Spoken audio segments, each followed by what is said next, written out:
everything's a mess. Oh well. If you want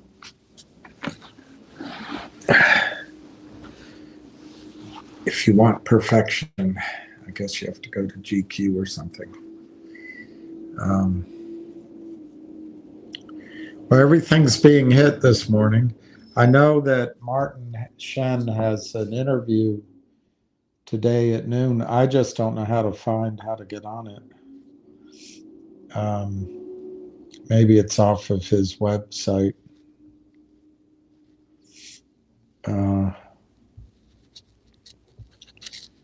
So, I mean, if you guys want to listen to that, I don't know. Let's see. Investor relations, press release. Press release is coming soon. All right. Contracts, events. All right. Media. February 6th, Skyline interview and update, February 6th. So that's an old interview on the website.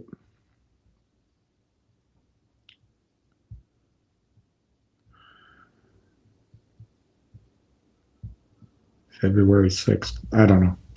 Anyway, yeah, there's here, let me see if I can find it. Stock market crash. I don't know. The shitty stocks we're involved in are all down. So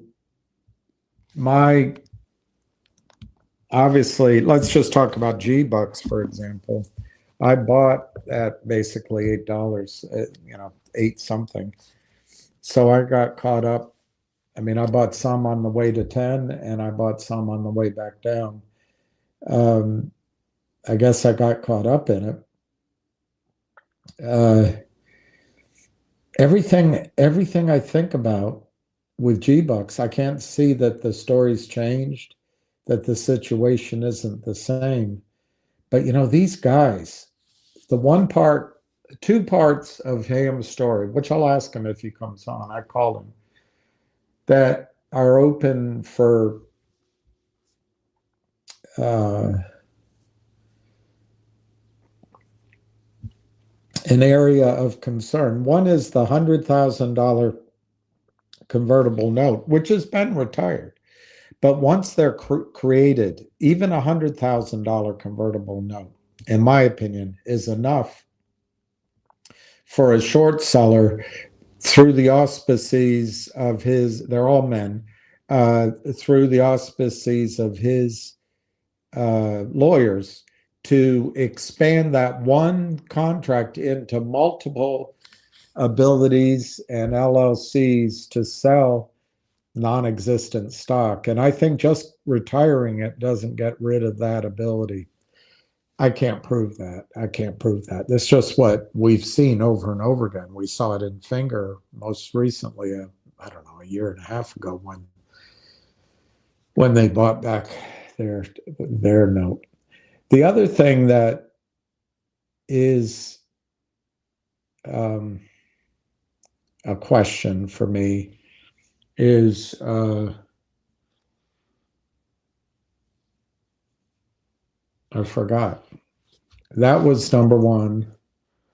I didn't write it down, so I can't remember what I was going to say. I'll think of it. But anyway, the positives on Gbux are they have this LOI for $100 million. Apparently, according to Ham, I don't know if it's true, that money's coming in as preferred equity, which means the outstanding number of shares doesn't get increased. On the other hand, you still got to make room in the cap table for that equity, for the preferred equity. So we don't know how that'll shake out. He said he hears there's another tranche of money coming in or committed for. The shorts are in trouble. That's what it looked like to me. But this is a pretty sharp pullback. And it does call into question for me, did I screw up here on Gbux? My decision on Gbux is to hold on to it, not to sell while there's a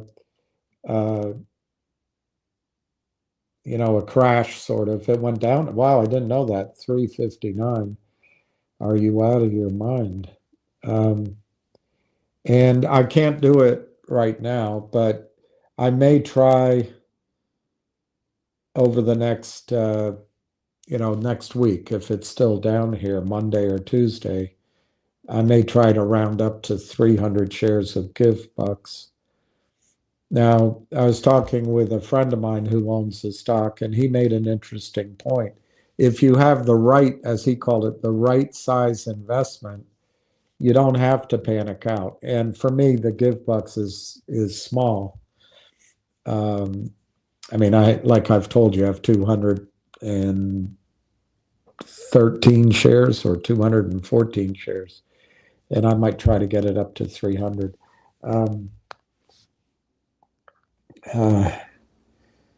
Did you see the news that I have a cold, that's why I think about it. The tuberculosis is on the rise in the United States again. This is what bugged me. Whatever your view is, people from Venezuela, Mexico, Ecuador, Africa, Middle East, China deserve to come into this country without screening, without passports. Well, I don't know. They're just 19 million of them came in the last 4 years, and there's a rationale behind that. But what bothered me is you don't even make them sit and wait and to find out if they're healthy. That's what bothered me, bringing in, because North America, we've always enjoyed feeling like we're pretty much safe from things like tuberculosis. Anyway, I saw that's there. Fngr is basically flat, I guess. Martin is somewhere doing an interview right now. I don't know how to join in on it, so I'm just going to wait until it's finished and published, and then I'll watch it. But if you find it, please go watch it. I'm not trying to distract from that. Or if you know how to watch it, maybe I can put it on and we can listen to it. Nixx, of all these stocks that are getting hit, Nixx, to me, I mean, it's being punished. But it had news, which, I mean, as ever, whenever there's news, they hit it, and then it makes us wonder, is the news real? Can you believe it? Blah, blah, blah.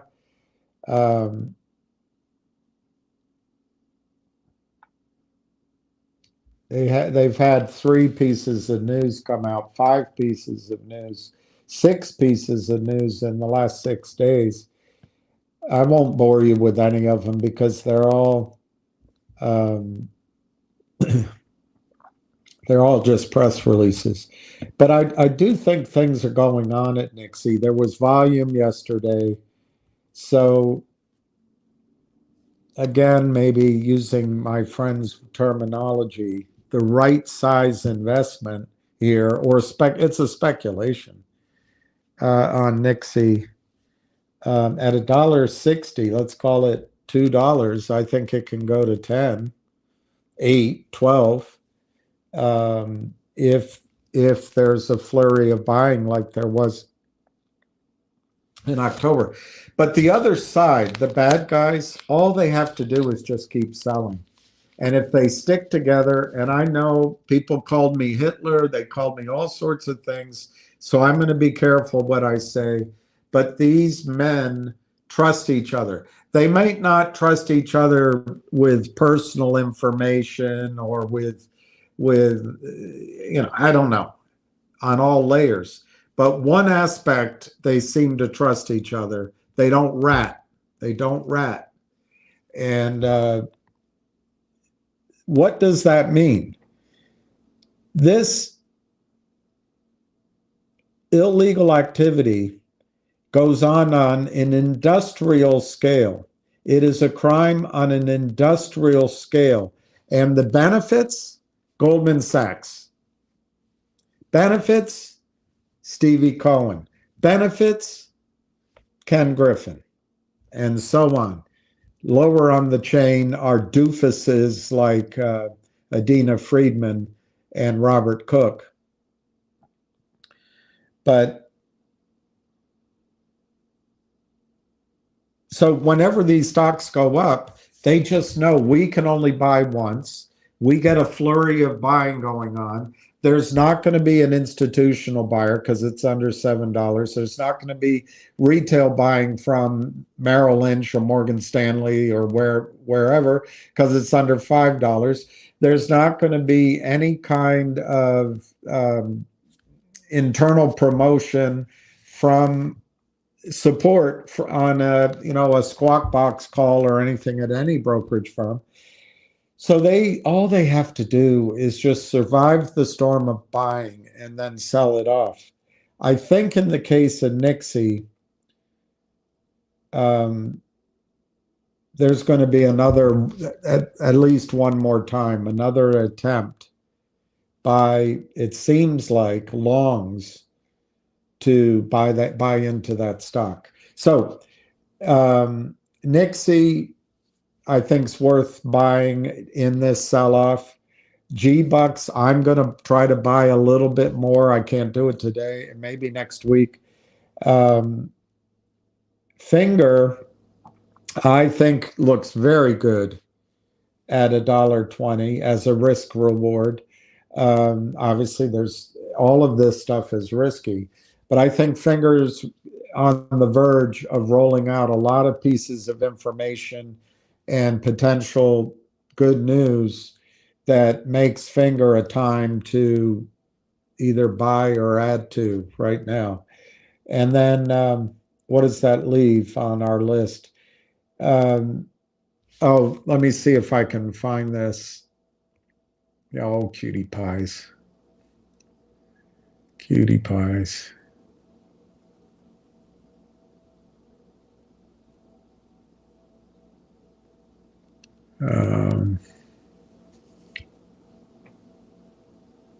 The Fngr webinar has been canceled.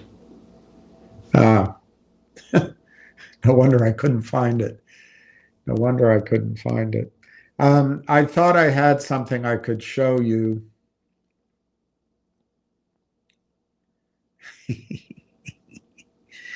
Oh, cuties.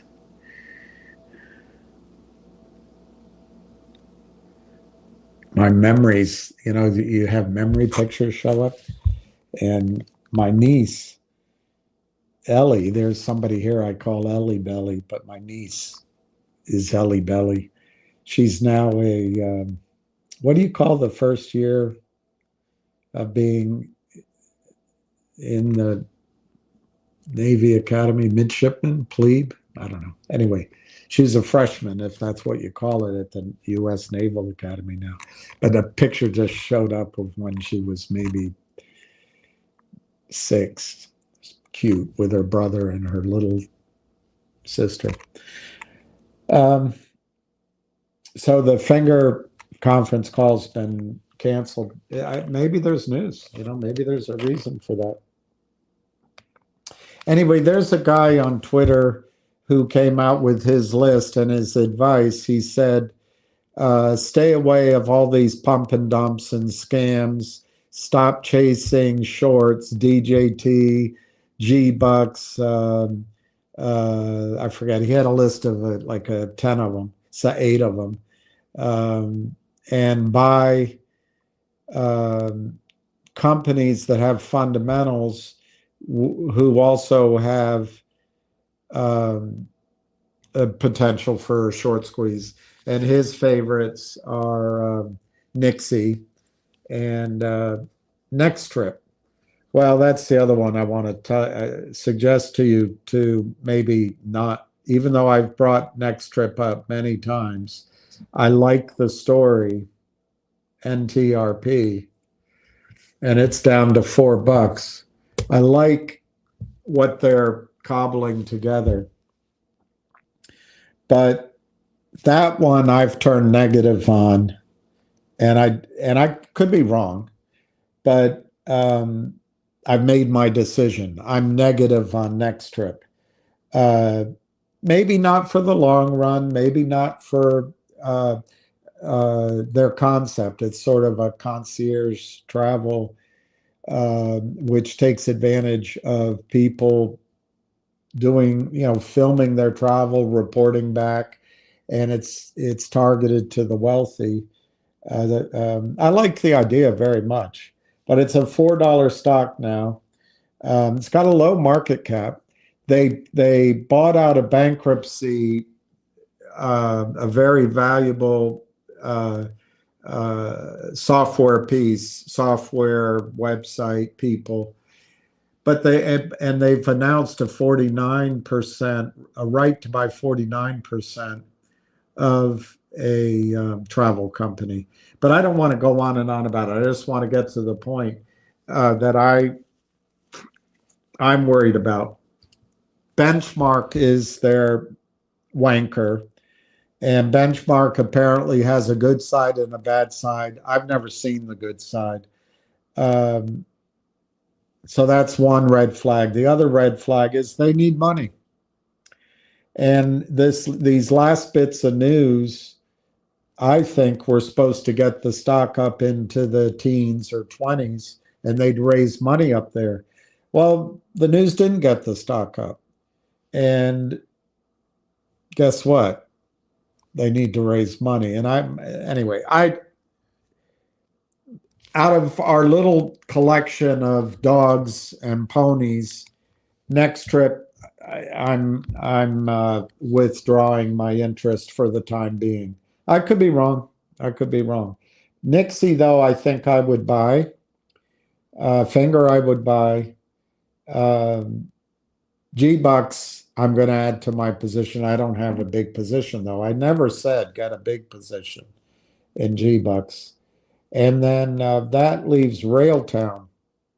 And Railtown, I really think out of all of the stable of mules and donkeys and mares and zebras and unicorns and plow horses and thoroughbreds, Railtown could be a thoroughbred. And it's 30 cents. It's under pressure. But look, they announced, and I guess I can find it here so that I don't have to make it up. Railtown AI Technologies announced memorandum of understanding to acquire AI Partnerships Corp. And they go on to describe it as 160 AI companies. And blah, and all the industries and blah, blah, blah. The combination is expected to provide both organizations the opportunity to leverage Railtown's conductor product. And then they talk about acquisitions. I thought they used the term roll-up, but that's a word I would use all the time. All right, Ham might be calling in, so you don't have to listen to me anymore. Hello? Apparently, Martin canceled his interview for the time being, or it's going to be rescheduled. So I just went live. I called you earlier before I did, but I'm live now. So You had what? I had to take my son somewhere. Ah, at least that's your story. All right, hang on. I'm just kidding you. I'm kidding you. All right. Okay. All right. All right. Your speaker, you're on. I think it should work. All right, so today is totally out of control. What is it, Tuesday? This is Tuesday, out of control Tuesday here. All right, something major is going on, and it has to go with, I guess, the Doge people. Liquidity, maybe. Well, I don't know what it is, but they're definitely attacking every name that has been surrounded by naked short selling. GameStop was down over $1. AMC is down. DJT, they're just destroying. I can't believe what they're doing to it. You know, they just keep attacking and knocking these names down. It's down over $2, William. So anything, and if you know, these stocks have just been. I mean, I've been watching it's that. It's the only tool they have to fight back with. Selling stock that doesn't exist. So there's something going on that is major league, that this thing is coming to a head. And that's the attacks are so blatant. And I can't tell you the amount of people posting on Twitter from all different stocks. It's just that it's like a firefight here. I don't even understand it, how they're still standing. It's just remarkable that they even go out. Well, like I told you before, the people, the SEC, they are rats, and they do whatever it takes to get the other job. And you go watch The Big Short, the girl at the pool waving to the people at Goldman because she wants to go work for Goldman. They all do it. I was just looking at her. Pat Burns said it 1,000 times. The SEC is compromised. It's all captured. He says it all. He said it all the time. So all these people that work there. Elon Musk is going in. He hates short sellers. Trump stock is getting its ass kicked. He's down 30% in a month. These guys are going to come in and they're going to destroy these guys. They know it, and they're trying to get people to sell, so they're attacking everything as hard as they can, because I've never seen it all at the same time. The market's not even crashing, and these stocks are the ones going down. Think about that for a second. The market's down $50, and based on the stocks that I follow, it looks like the market's down like 900. Can you track Bitcoin? I heard that's down. Is it? It was down to 80-something thousand. Yeah, so I'm not making a judgment call. It just seems like everything that is retail, meme, speculative maybe, is all being sold off. They are 100%. Something major is going on. I can't put my finger on it. It could be liquidity, William. It could be 100 things. These guys need to close up their positions quickly. And if they start covering DJT at 35, it's going to be 95. So covering it down here. Let me ask you something. And now I'm going way out on the limb, but if Doge or someone just shut the brokerage firms for a bank holiday and then said, you've got to clean this up, is by having the prices down, they could cross the stock at low prices instead of high prices? Or am I being... Yeah, they're crossing trades. Yeah. And what they do is they move it from one LLC to the other. So let's say Gbux, someone short 100,000 at 10. They cross it down here from account A, that's short. They move it into account B. Account B is now short at 4. Account A was short at 10, bought it back at 4. So they made $6. They made $600,000. And some new account is now short. So they can walk away, but they already locked in some profit. The liability still maybe certain here. Banks are going to, maybe certain select people are going to be able to get out of it okay, and the rest are going to get screwed. Oh, there's no question. There's no question these guys are all going to get trapped. There's not even a question. It's too late. They stay too long. They keep playing the games. You can't have market makers that we're watching, like in GBUX, a small little company that is, risen out of the rubble, okay, and be attacked the way it's being attacked. It's so blatant, so obvious. It's in slow motion, the fraud. And that's the scary part, because we can all watch it. So okay? are the shorts in Gbux suddenly free and clear? Free and clear or what? They made the margin bigger. call or the need to deliver? Their margin call, they definitely moved. They definitely saved their ass. They knocked it down $6 in 3 days, 4 days, selling at the market as fast as they can. I just had people selling GDC that I had in there between 180 and 240. I had them dumping it on the run up today. Now, they didn't get near the high, but they all mostly broke even. So they're selling that, and they're buying GBUX. It was by accident that we just saw it going. I said, just sell it, get rid of it. So those people are starting to buy GBUX. GBUX now, for those, I got it, it's up, it's down, we all got it. I don't have the money to average down or buy more down here. My friends are doing it. It's an opportunity for new people who have missed the run up to get it back in. The naked short now is 2 million, probably going to be to 2.1 to the way they're going. Okay, because these new people are coming in. The lower the price, William, means people could buy more shares, correct? Let's see. You could buy 1,000 money, lower. You could buy 1,000 shares of stock at 10, right, for 10,000, or you could buy 2,200 shares at $4, right? So you can buy more shares. I never thought of that. So people are getting more shares because the price got knocked down. So these guys are selling more shares, which means the naked short number is going to rise and rise and rise. And I'm just speaking about this company because it's easy to see. The company now has money and now has a special dividend. William, did you know that they announced a special dividend?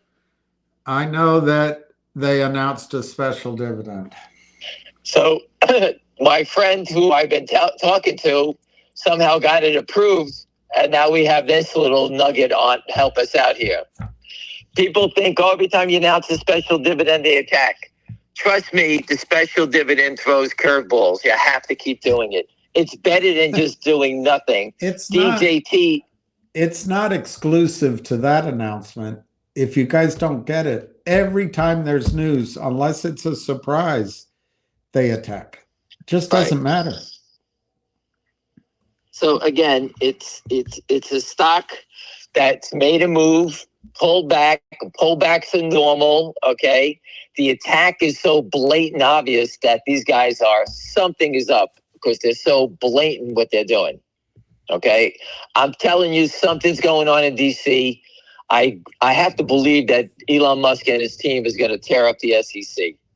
And the more they destroy DJT, the better it is for all of us. All right, so I don't know. Go with that thought. If Musk and Trump are going to tear up the SEC, let's ignore today's action. That would imply probably enforcing settlement, just to cut to the chase.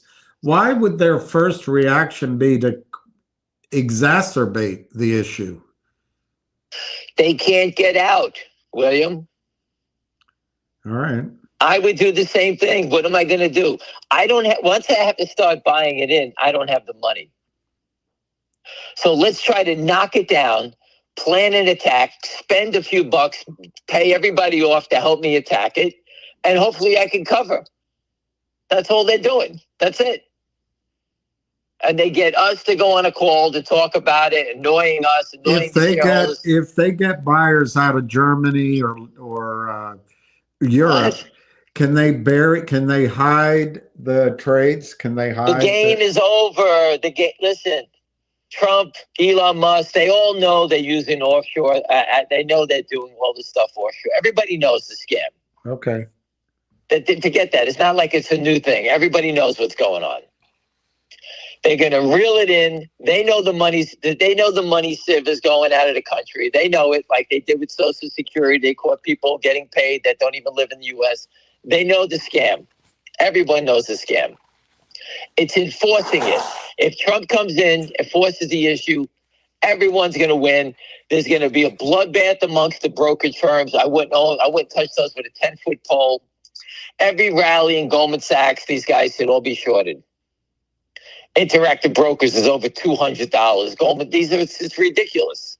Robinhood is a $60 stock. From doing what? Right? Shutting off the buy button for everybody in GameStop to save his own ass? That's why people reward him?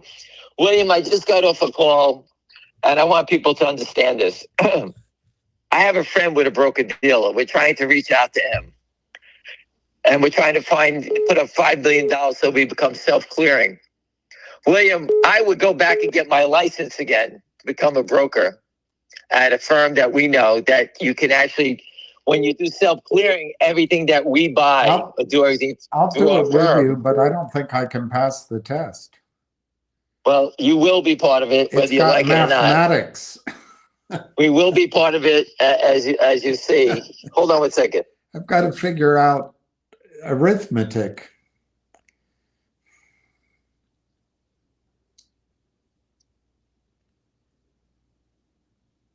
I'm sorry, Wade. So we are reaching out to a couple of people. We have a broker deal already. I just got to get a few $1 million to put it up so we can do self-clearing. Do we cheat? And we will set it. We will set it up. We will set it up, and I will do a campaign to get everyone to cancel their accounts at Robinhood, E-Trade, wherever you move the assets to this firm. And every time you buy and sell a stock, we will make sure that stock settlement is enforced. Well, we're going to need to get a ROP license. I have people with all the licenses we need. I have guys that have got every license, series this, series that, series 7, 63. You can take those tests. You can get them. You can ace them. Relax. But we're going to do that. We're going to do that and take it to the next level. All right? Because if these guys can't figure it out, we're going to do it ourselves. If you become self-clearing, we control the stock settlement end. Anybody who buys stock with us. Can we have our own trading desk on a stock? We make our own market? Nobody else? We can make our own market. So we can sell. No short selling? It does it. We can, listen, selling the order flow is the easiest thing to do. Stock settlement is what's missing. Payment for order flow is as old as the shit in your pants. Everyone did it. All right. Order flow. I sold order flow all day when I had orders on my desk. If we had a million Motorola to buy, I would call up and look for someone to sell me 1 million shares. The buyer doesn't care where you buy your stock from. We don't care. You know? Do you care, William? William? I'm starting to care less and less and less. You don't care who sells. I do not care who sells me my stock. When you do sell it to me, I need next day settlement. Whoever sold it, we want delivery of the shares. End the conversation. That's the end of the game. That's it. All this nonsense, worrying about order flow, worrying about this, stock settlement. You can't have people buying stocks at 10 and shorting them down at 5, like in GBUX. People go, did the shorts cover at 10? I said, no, they sold more. Well, how do you know? Because they're selling it at $5 today, $4. You don't buy it at 10 and sell it at 4, they'll be out of business in a week. But if they sold it at 4 and we bought it, tomorrow we buy them back in at 7. Each time they do it, they lose money. That'll end the game. Naked short selling will end if they settle the trades. That's it. There's nothing else to say. Every other conversation that everyone talks about is a waste of time. Don't get dragged into it. I feel bad. Everyone's looking, no, we got this. Settle the trades. End the conversation. I don't give a shit who sells it to me. You better deliver. That's the answer. But again, I do believe something major is coming out of DC. And I think the opportunities, I think that all the stocks that you are following that are getting hit here are going to turn and go up. So just to be the stupid guy again, if something major is coming out of DC, the only weapon they have is to sell everything off, try to make the problem look smaller, bring more cash in, and try to ride out this enforcement storm. Is that what's going on? I think that they are attacking it down so that people panic.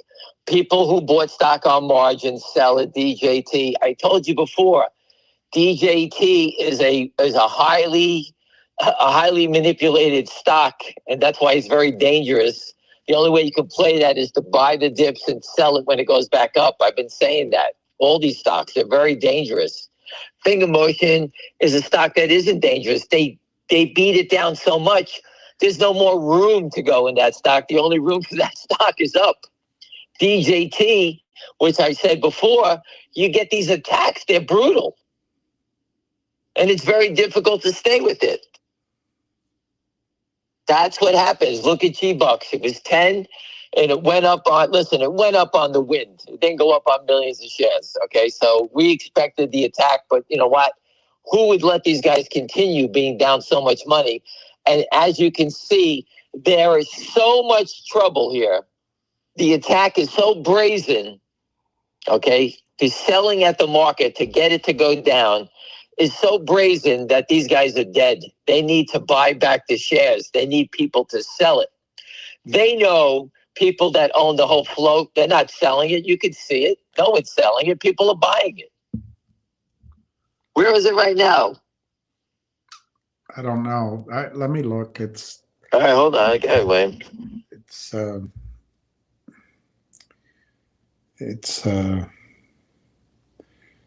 probably 470. It says, but that might be delayed a little bit. Where is it? 475. It's 485 to 515. All right. I told you it might be delayed. I can't. No, people. I'm just saying. Someone texted it to me. Yeah. So anyway, they drive it down, then they try to come back and scoop up, and they want people to sit there and give up on it. Oh, I paid $5. Let me get out. That's what they want you to do. That's your prerogative. You can do whatever you like. These are opportunities to add to it. I know people paid $8 yesterday. I know people paid $7. And they're buying more. That's just the way it goes. I told you before. You buy 30%, 30%, 30% as they attack. I've told you that. I forget where I read it yesterday, but I read something that's as old as the hills in trading. But we have to discipline ourselves because we're in a lot of cases we're trading against ourselves, our emotions. That's what I was reading about. But if you know the story and you believe Ham's version of Gbux, which I do, and watching how it was trading, it is probably a good time to add to the position. My own opinion is if you're not selling, you might as well be buying more on this pullback. But I'm not giving advice. Again, I can't give I'm watching the news. I was told to be there. It turned into a raging inferno. I didn't create a short squeeze. These guys did, and it just got out of control. We didn't either. I mean, nobody here made it go up. It just got out of control. It just got out of control. People were buying it. It just got out of control. Yeah. When it got to a 10, they attacked it back down. But the stock started, let's say, at $1. It's $5 now. So the attacks, even though they've been brutal and wild, okay, the stock is still $5. Okay, a slow accumulation. Again, I have told a couple of people today, don't pay more than $6. Grab what you can below here. They asked me point blank. These are friends of mine, and that's what they're doing. If they get it cheaper, they got it cheaper. But they're not selling it. One guy's a broker. He's putting it away. Their clients, they like the story, and you put it away. These wild swings will end, and then it'll drift up. Now, what's going on in D.C., if they come out and say it, that this fraud is going to end and to stop robbing the U.S. investors, these stocks are all going to scream so fast you won't even know what's going to happen. These market makers, they'll be running to cover as fast as they can. All right, explain that. Explain that. My understanding is I don't know, some 90% of trades are done by computer, maybe more than 90%.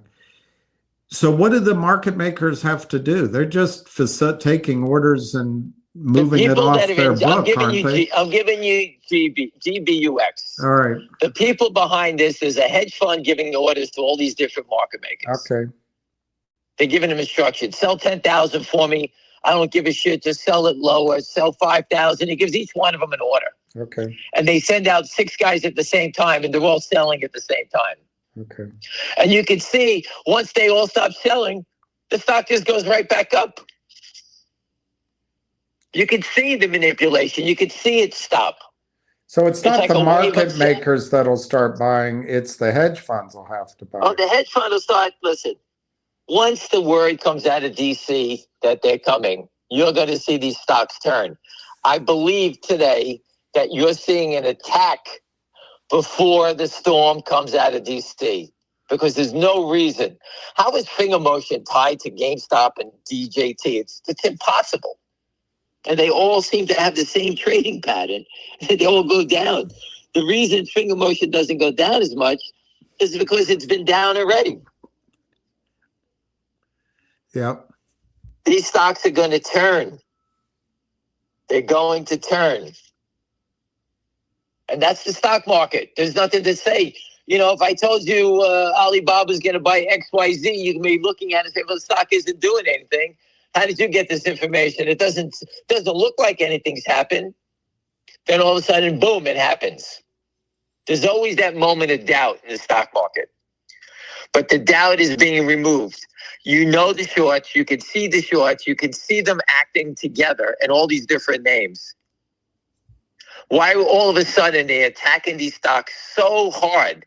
I told you before, don't you want more money when you sell a stock? Why do these guys want less? The only reason they want less, they're fishing for stop loss orders. They want people on margin to sell. All those type of things go into account here. And that's the fraud. And that whole fraud exists for one reason, is no one's forcing settlement. Forced settlement and all that scam goes away.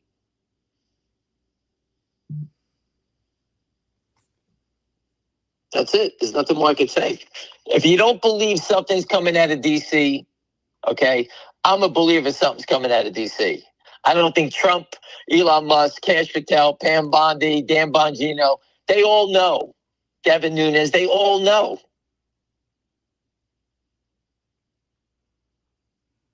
They all know. Let me try to get this one gentleman on a call. Hold on a second. Wait, let me try. Hold on.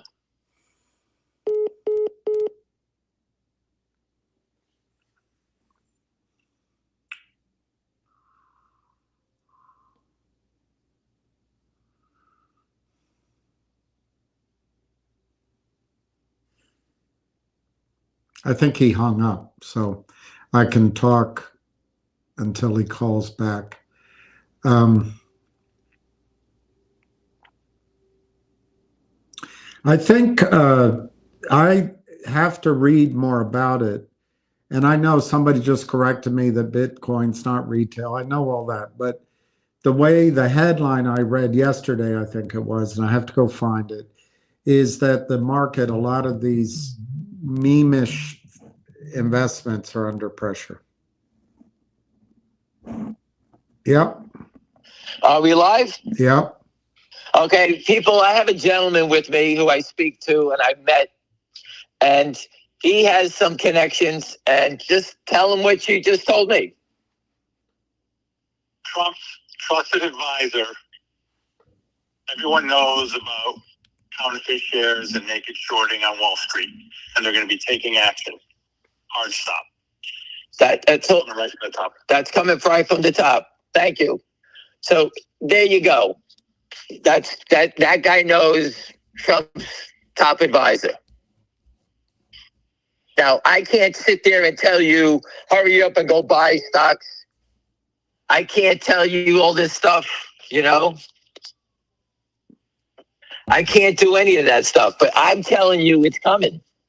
And I keep posting, place your bets. It's showtime.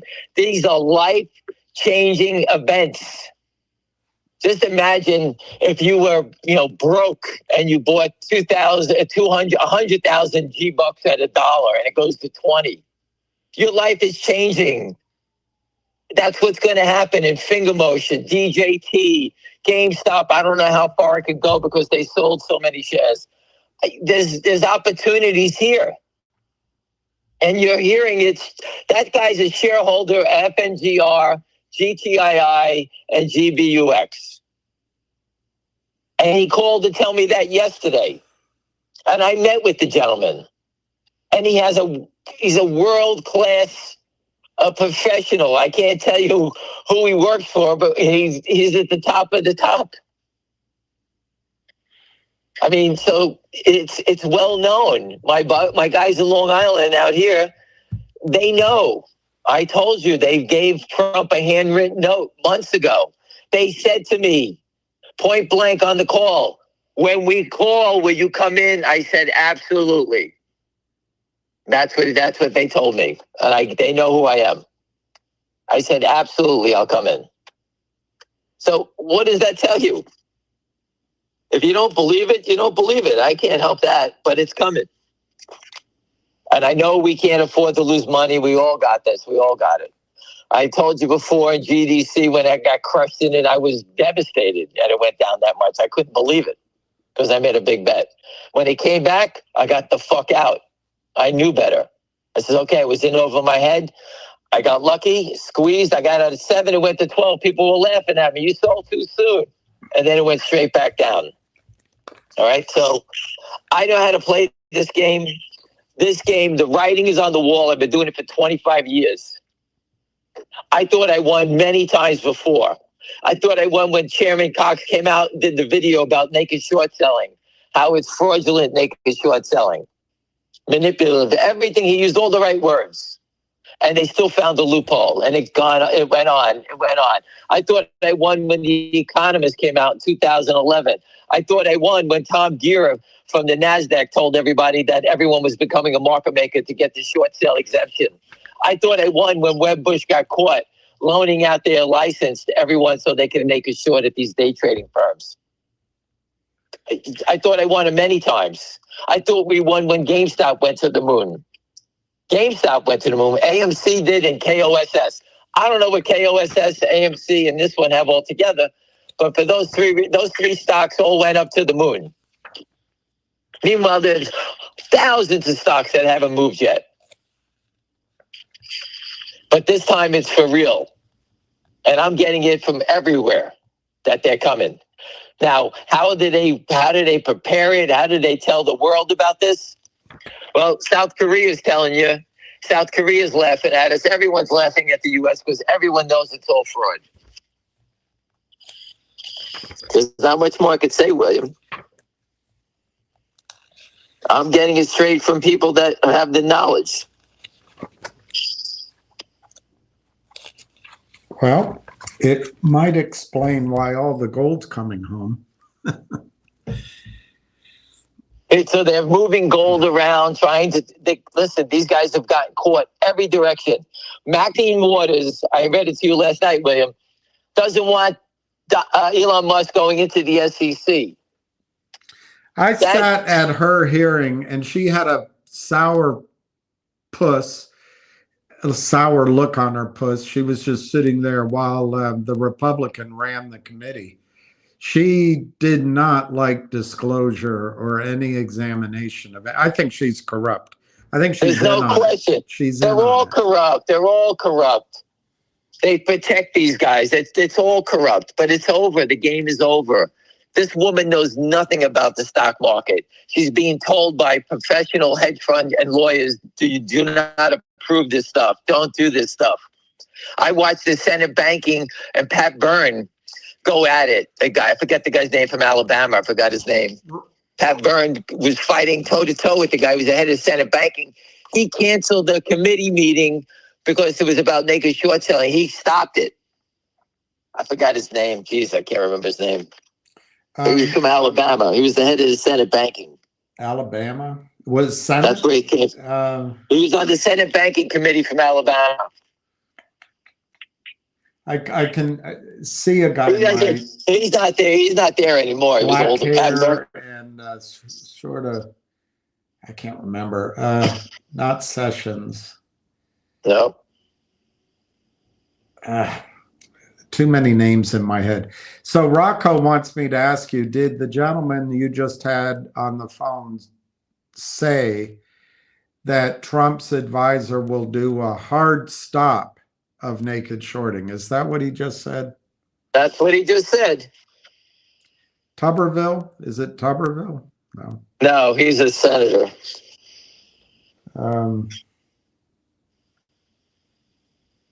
Yeah, anyway. Whatever. I'll get his name. I can't Doesn't remember. matter.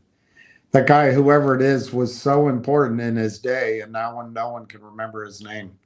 That's life. He was the head of the Senate banking. Head of the Senate banking. I don't know. Shelby. That's who I was That's thinking. his name. That's his who name. I was thinking. The guys. Richard Shelby. Richard That's Shelby. it. That's very good, Julius. In my head, now that you put the name up, the picture I had in my head of his face was Richard Shelby. That's exactly right. Richard Shelby. Good job, Julius. And if you Google, Pat Byrne had a blowout fight with him. If you Google Pat Byrne and Shelby, they had a fight. And that guy, he smothered and allowed naked short selling to continue. That was a big thing back in the day. I remember that. Yeah. But Pat Byrne had a blowout fight with that guy. Yeah.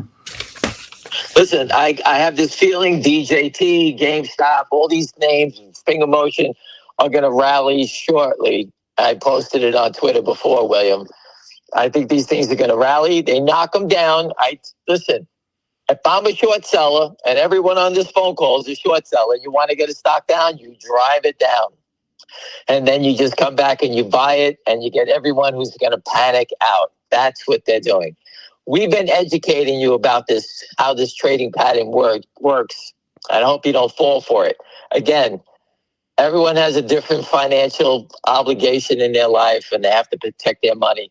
But this is how they rob you. These market makers have been doing it for such a long time. You know, the guy going back to the Fngr brothers, all the guys on the trading desk, and Knight Securities was notorious for doing this stuff. Everything that you're seeing now has been done before. It's this old shit just regurgitated a different way. But if you settle the trades, the stock market is going to be fair. We're always going to have insider trading. We're always going to have a pyramid scheme. We're always going to have some sort of crazy crime. But the back end of stock trading, the volume will dry up. When I was, a big swinging whatever, any scheme or any strategy or anything that people did that had an edge, because the markets were fair, basically, someone would come and take that arbitrage away. So nothing worked forever. These criminals, they've been doing this for a decade, 2 decades, and it always works because there's no countervailing force. There's no settlement. There's no price discovery. There's no fairness. There's no transparency. It's disgusting. Well, listen, this is what they do. They've been doing it a long time. I've been fighting it since 2000. Pat Byrne came in 2004, 2005. You had hair. I had a full head of hair. It was flowing. It was unbelievable. The girls used to put their hands through my hair. Flowing. Lucky KYP wasn't with my crew. She'd be rubbing. She'd be pulling on that hair. It was so nice. But anyway, so these guys were naked shorting. The Fngr brothers were the originators of this. They used to short the stocks down, William. And I remember being on I was a big board desk. The OTC was behind me. And we used to hear the story. Oh, the Fngr brothers is short this name. I'm like, who the fuck is that? They used to short the names, drive the stocks down, then call the company up and tell them if they didn't cover them with shares, they would continue and destroy their company. And the following just got stronger and stronger. So once the Fngr brothers got in, it was like Andrew left at Hindenburg. They get in and they knew the Fngr brothers were going to drive it down. And everybody started doing it. So they created this army on Wall Street going after companies. That's what they did. I heard it every day. And the story on the Naked Short cover that I put up from Forbes is about the Fierro brothers. I had the actual story. I can't remember where I put it. But that was about the Fierro brothers and the attacks on the short side. That was what it was about. That was from 1988. That sounds like Italians. But they were, I don't know who the hell they were. I really don't know. All I know is I had one of those guys, one of the traders that worked for them. I had them buying Fngr Motion back in the day. And they bought GTII also. They bought both of them. So listen, people work for them. People know what they are. They got busted. It's over with. And now what popped out of that? Andrew left, Hindenburg, Jim Chanos. All these guys popped up. And they all disappeared now, right? They're all disappearing, all the short sellers. All we have now are these offshore thugs and these market makers doing stuff for guys that are offshore. Everyone is using the market maker exemption to steal and to loot.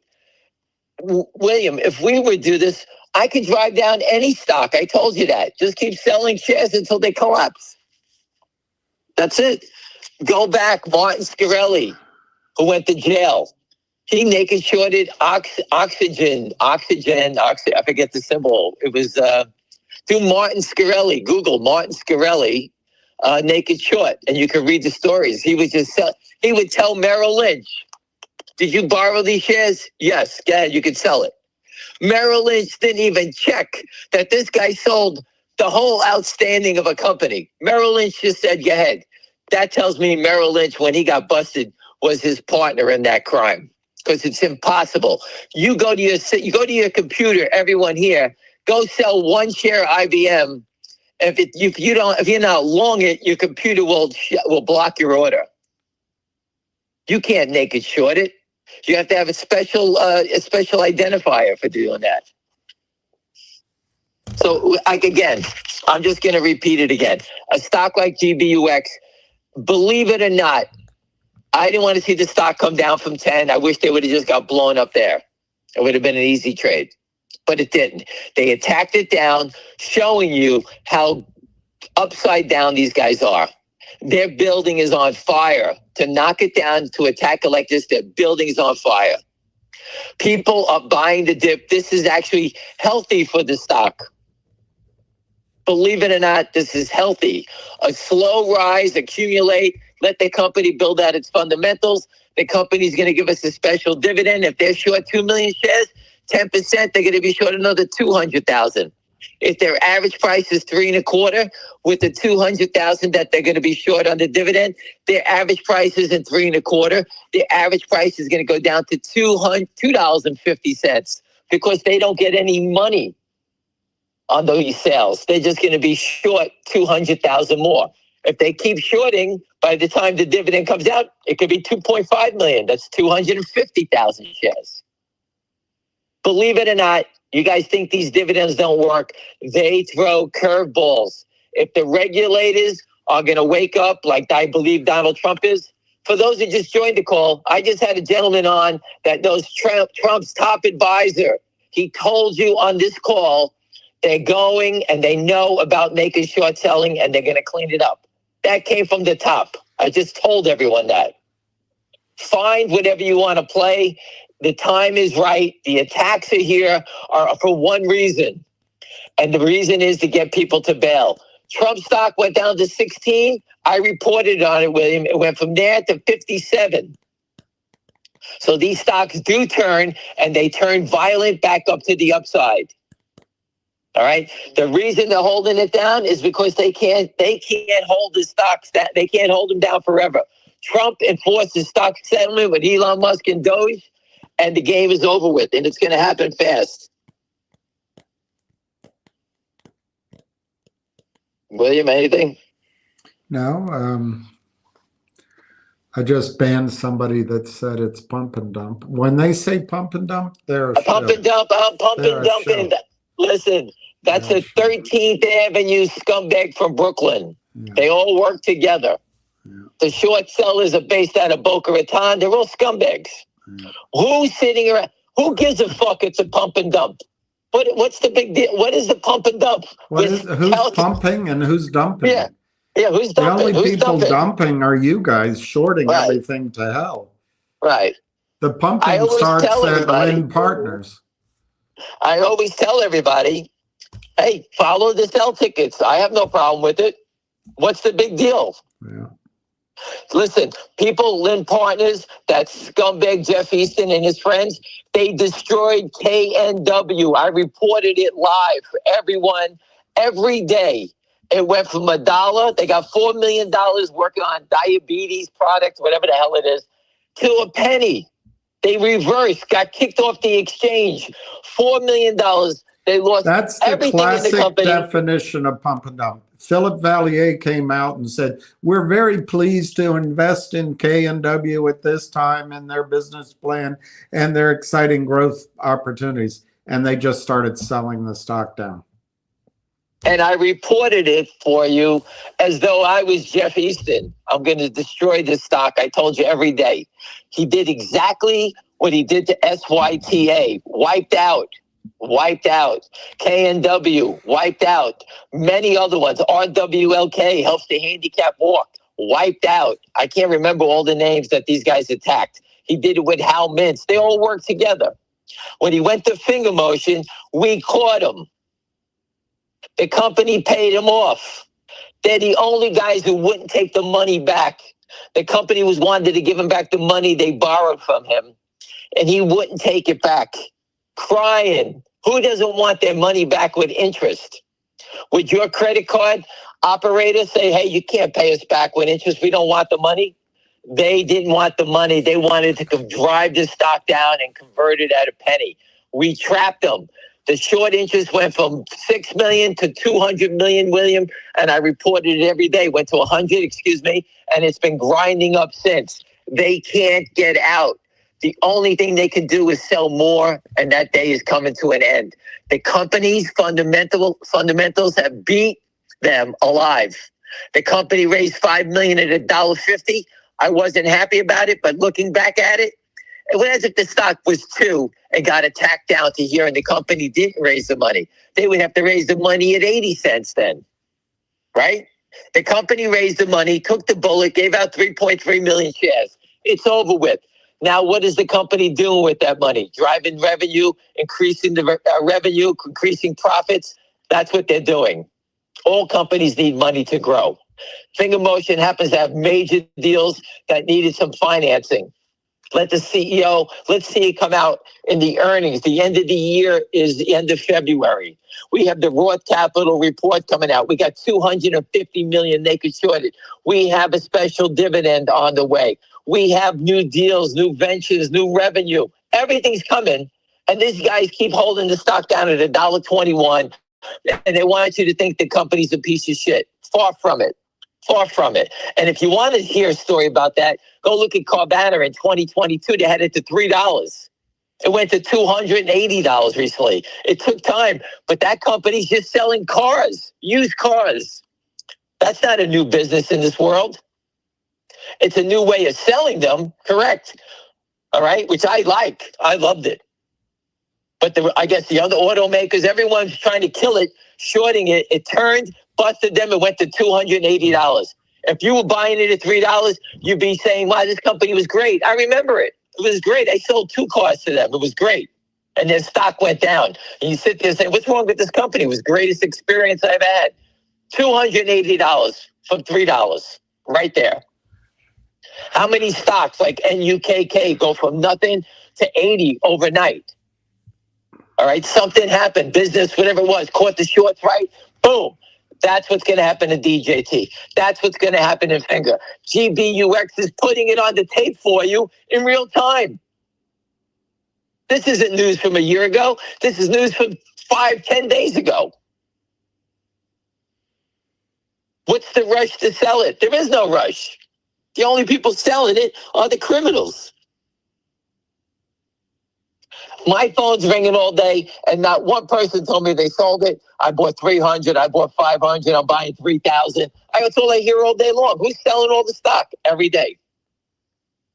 And as soon as the volumes, as soon as the attacks stop, the volume stops. Nothing goes on. How is that possible? If you go to barchart.com and you can see the red bars. Go look at the 1-day chart. Pull it up. You can see the red bar, and it will tell you how much they sold. Just the red bar, you can see it. Whether it's 20,000, they sold it at 9:30 to 9:45. They sold 20,000. 9:45 to 10, they sold another 30. Then they sold another 20, 70,000 shares, and it stops because they're waiting for you to sell it so they can buy it back. That's what they're doing. And if you were short at $10, everybody, okay, if I shorted a stock at 10 and there was a sell-off like this, you bet your ass I'd be buying it back up to $5 or $6. I made $4. Fuck you. I'm out of here. How come they don't buy it back? Because they know when there is no sellers. Once they start to buy it, the stock will be 15. That's why. Again, I can't go into your account and trade for you, but you got to learn how to trade the game. If you were short at 10, you're telling me you wouldn't be buying it back at 5? Fuck you. You would 100%. Everybody would be doing it. These guys are pressing the bet to get you the bail. If I shorted it, I'd be buying it back. And everyone here with you doing the same thing. The company got $100 million giving out a special dividend. What are you going to wait for the stock to go to 3 cents? That ain't happening. The company's in business. It's going the other way. Fngr Motion's the same thing. It's going the other way. Business is exploding. The stock price has nothing to do with what they got going on in China. Zero. No relationship at all.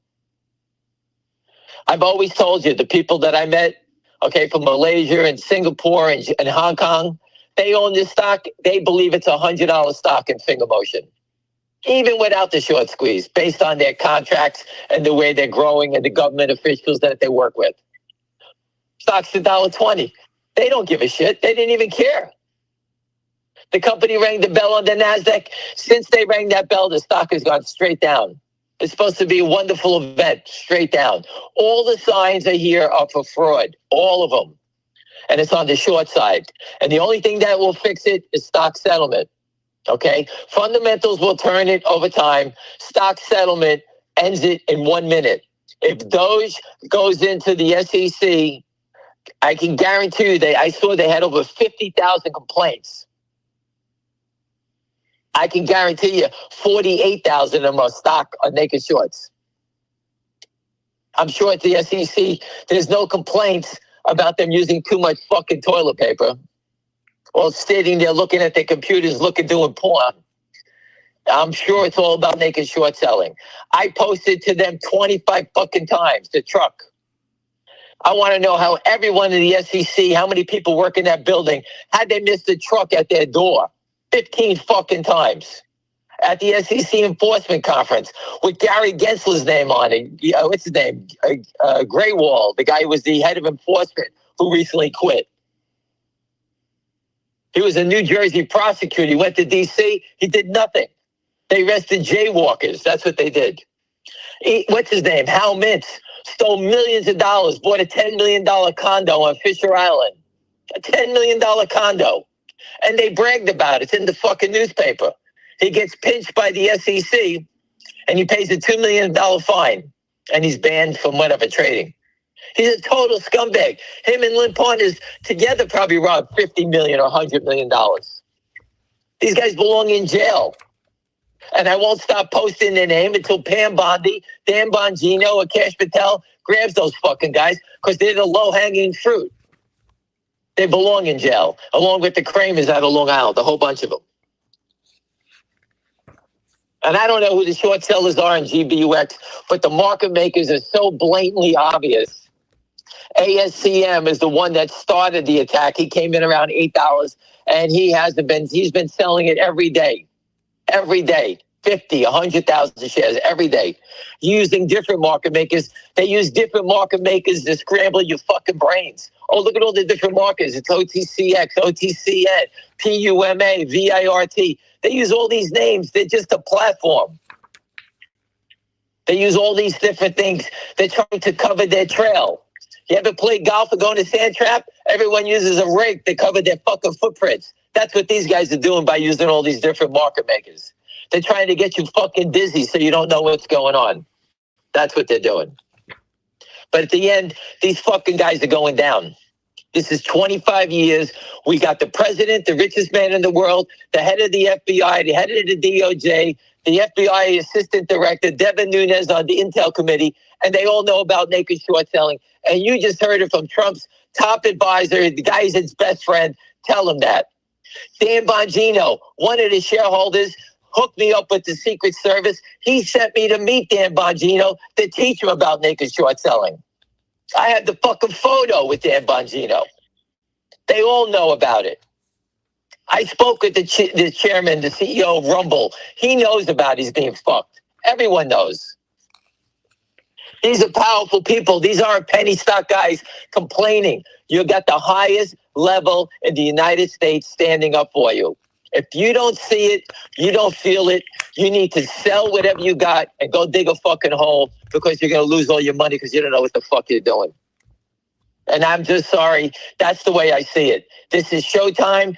These guys are going to go down, and it's going to be the right thing for everyone here, and you're going to make a lot of money, and I think that you'll be very happy, and the stock market will go back to being a normal place. And we have to do these stupid fucking calls every day.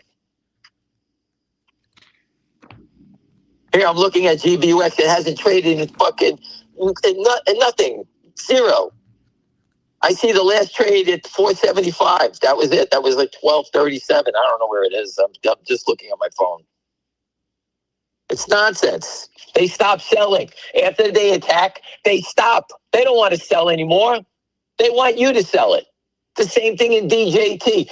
I guarantee you, DJT, they fucked so many people on margin because they bailed out.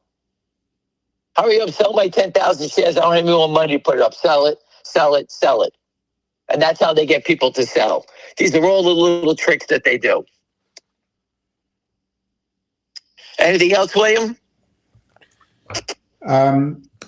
When, in terms of timing, would you give up on Gbux and just get out of Gbux to buy Fngr?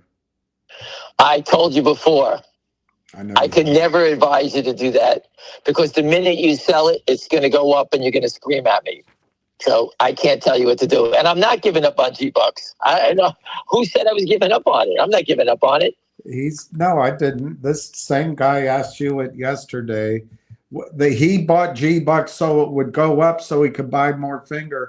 Gbux is going down. It's not going up. When should he just give up and go buy more Fngr with?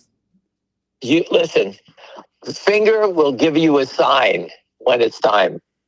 Is Fngr going up right now? It's going sideways, nowhere, right? The CEO was supposed to have a conference call today. For some reason, they canceled it. I don't know why. Someone put it up on Twitter, and they moved it to another day. I don't know what happened. Maybe the guy's sick. I have no clue. Somebody said there's something on YouTube. I don't know. Something on YouTube.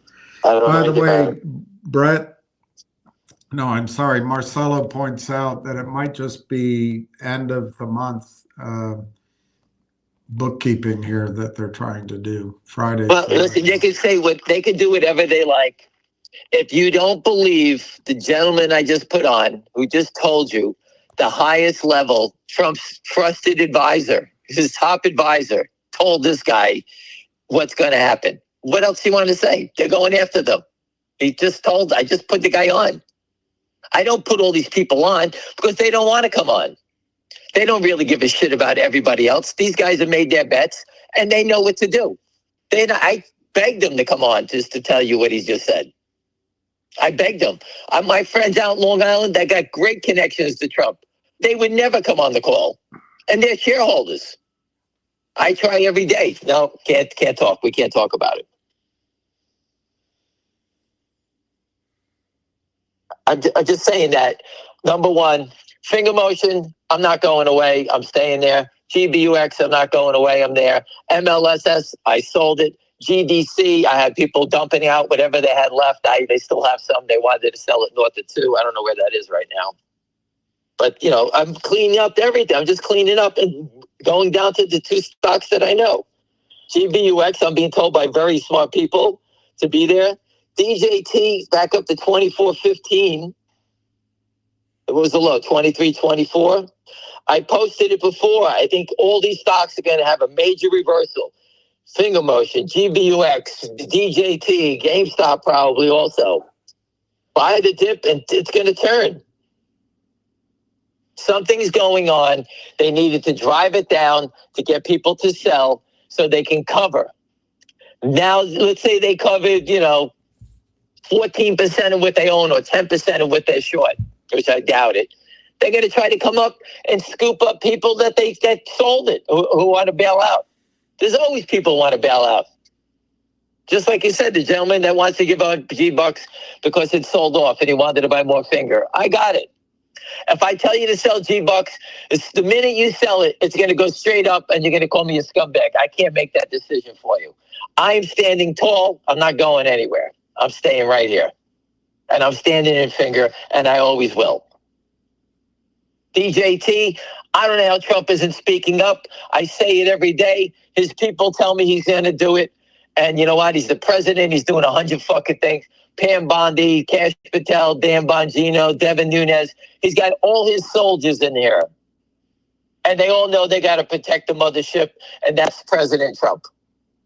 Elon Musk is helping us out. The richest man in the world is going after the short sellers. He always says short selling is a crime. He always says it. If you don't believe him, I don't know what to say. I do believe him. And they know. He knows he's been attacked on naked short selling. He's been attacked by the SEC. He knows all about it. The game has changed. Pat Byrne told us the SEC, the regulators are captured. Donald Trump knows that. He can see it. He posted last night. There's so much corruption in the United States. We're a corrupt country. No fucking shit.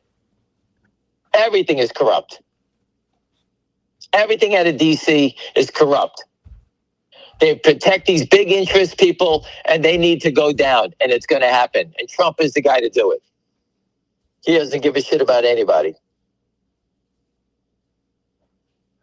Anything else, William? No. I have nothing to drink. I'm going to have to go drink radiator fluid or something. I don't really have anything else. There's a lot of same questions. EJYL, GDC, same. You answer it. GDC, when it popped, I told everyone to dump whatever they had. I put it up on Twitter. I said the same thing. Take your profits. Some of my friends who had 100 grand, they were selling it and they're buying GBUX. What else can I tell you? I told you exactly what they do. They own Finger Motion, they're buying GBUX. So if someone sold some GBUX, these guys are buying it. I can't control the naked short sellers. I can't stop the crime. If they gave me a gun and a badge, it'll be over in minutes. Trust me. If someone knocked on Jeff Easton's door with an FBI jacket, that fat fuck would jump right out the window. Same with the Kramers. They'll be running down the street, hiding, climbing garbage bales. All of them. Yorkville, all these guys. They're all criminals. Jeff Easton and his crew. They destroyed that company right in front of your eyes. I posted it every day. You want me to... was I pumping that one? I told everyone to sell the fucking thing. Well, how come the shorts didn't thank me for that one, right? Right? Why didn't you call me up and say, hey, thanks a lot. You didn't pump it. You just told everyone you bashed it into the ground. No, I was trying to save investors. GMGI is the next victim, the next flop. Remember, the movie, the producers go back in time for those people who are not old enough. Zero Mostel and Gene Wilder. They sold 1,000% of a play, and then they turned it into a flop. No one's going to ask for their money back because it goes out of business. That's the playbook of the naked short sellers. Jeff Easton, the Kramers, all of them. Lend the money, sell as much as you can, create a flop. The company goes out of business, they get choked. What do? They reverse the stocks, kill all the investors, and just keep going on and repeat and rinse. It's the same thing again. Anyway, everyone, I have to run. And William, if you need me, I'll be back home in about an hour. All right? All right. Okay. Thank you. Thanks.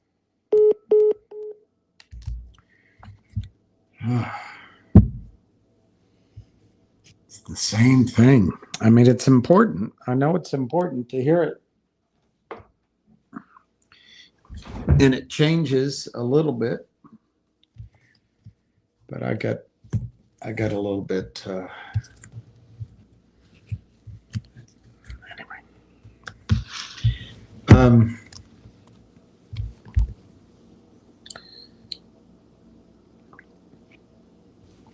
Trying to remember any questions I saw over there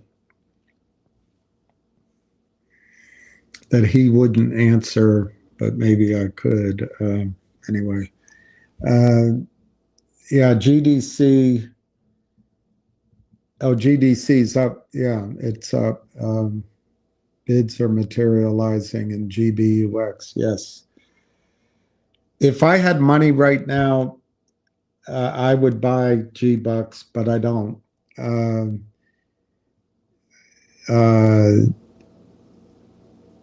I think it was Jim Cramer who said that the worst time to make a decision with your money is when you're feeling a little bit emotional, and sometimes it's best just to get out. I know that I'm second guessing myself. Last week I bought Gbux at $8 on the way up, and then I bought it at $8.29 on the way down. Does that happen when I do that? I don't know. One of you guys do it. And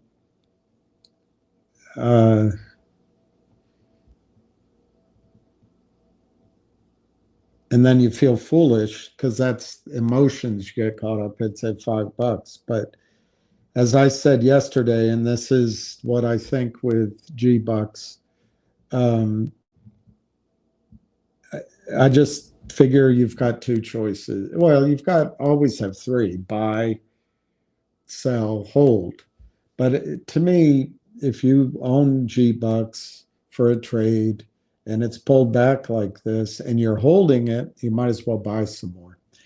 It's not specific financial advice, of course. I don't know your situation. Anyway, I would be buying that. I would not buy Next Trip. I'm not trying to be negative. I'm just concerned that that's a benchmark company, and they had good news. I liked the story, but the stock's down. They need to raise money. So I'd love that somehow the stock would go up before they raised money. I just don't know that it's going to work out that way. Nixx, I think, is worth a ad. I mean, this gentleman keeps asking about ZJYL.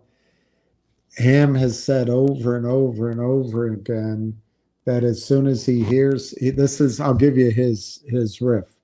My friends own it. I'm not hearing anything. As soon as I hear something, if I hear something, I'll let you know. That's what he says. What got me interested in ZJYL is they did a forward split. So there's more shares out now than there was. So the shorts are in a worse position. But my friends are in it. They're still in it. I don't know anything.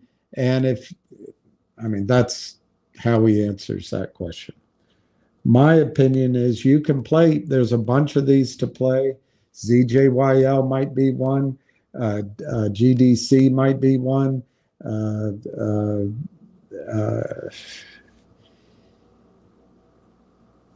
Last week, guys were on here telling you to buy GME. It was going to be $30 this week. Maybe that's one to play. But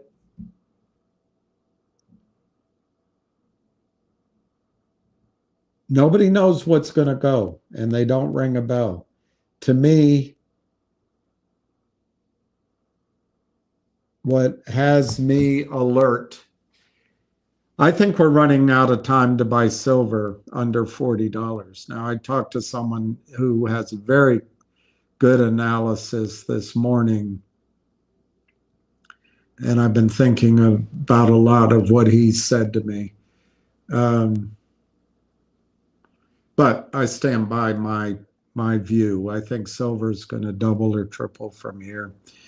It's volatile, and then when it pulls back, I don't think it'll come back down to this level. It might. Silver does a lot of catching up to gold. And does it catch up now, or does it catch up after gold goes to 10 or 20,000? I don't know.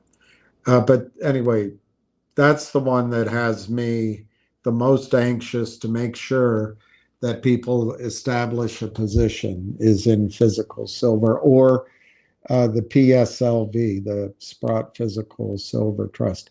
Now, platinum, palladium, gold, all of it makes sense to me, all of it. But the one that, anyway, there's that.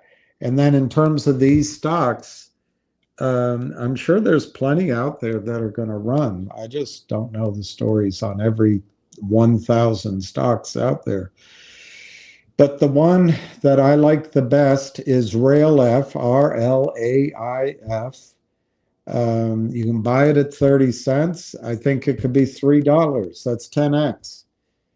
When? I don't know when. But could it happen very quickly? Yes, I think it could happen very quickly. Why do I think that? Same story. They spent their money for 4 years R&D. They now have a product. It's trailblazing product. It's proprietary. It solves a problem. It's a massive addressable market. In the AI space, revenues get a huge premium in buyouts. So it's all there. What are the risks? The risks are that AI is a bubble and AI turns out to be just dumb eye, not, I'm sorry, AD, artificial dumbness, not artificial intelligence. I don't know. There's always risks. But I think that's numero uno, because I think that could happen. They made their press release 2 weeks ago, approximately. In Canada, it takes 4 weeks for shareholder approval, as I understand it. That doesn't mean they couldn't get to the total of approval prior to that 4 weeks. To me, it doesn't mean that. People just have to check a box and send it in. I don't know.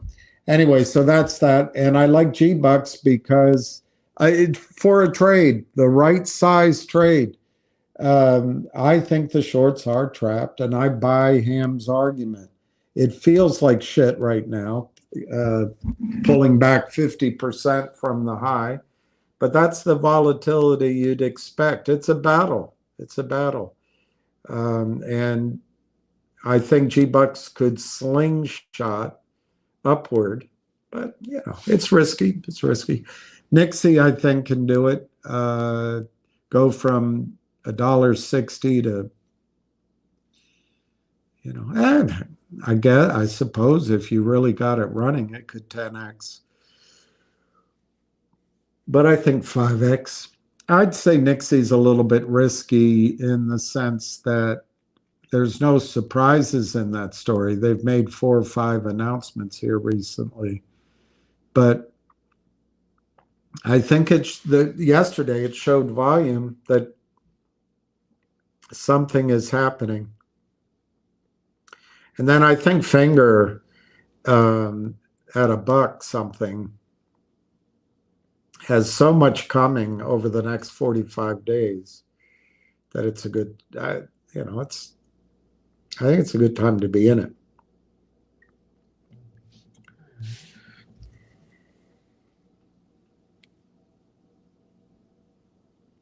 Hello? I do want to let you know that I found 2 guys with all the licenses ready to join the broker-dealer. One guy was a market maker. Awesome. He has all the licenses in the world, and we are putting it together, this thing going. Awesome. All right, so get ready. We'll be back in the business. We can do our own deals. We can do self-clearing. We can do anything. We don't need these scumbag firms anymore. If anybody wants to put a certificate in the system, robbing everybody, we can take all that business too, right? Yeah. If we did one deal, if we raised money for one company and we did it with integrity, we'd be so busy, and everybody'd be making money. We could. Yeah. We're not going to sit around anymore. We're going to take the bull by the horns and go after these guys. All right.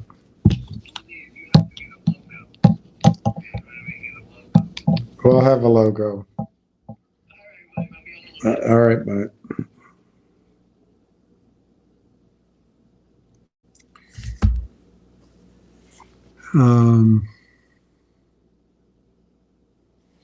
I don't know what I said, Jeff. But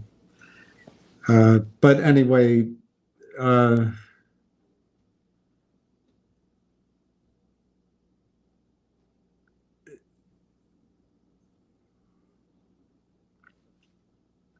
if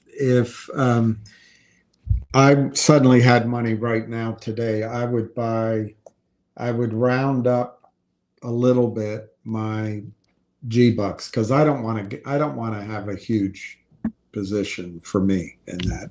But I'd like to have a nice enough so that if it, like Ham says, it opens up at 30 or 35, I have a trade that I can move around. But anyway, and then I would buy, I think I'd buy some Nixx. Tricky about Nixx is, where does it go? I don't know. But I believe Nixx will have a very high volume day. I don't know. It did 50 million in October and then stopped. So maybe it has 100 million, 200 million over a day and a half. I don't know. Whenever that volume comes, I'd be inclined to get out. But my favorite is Railtown.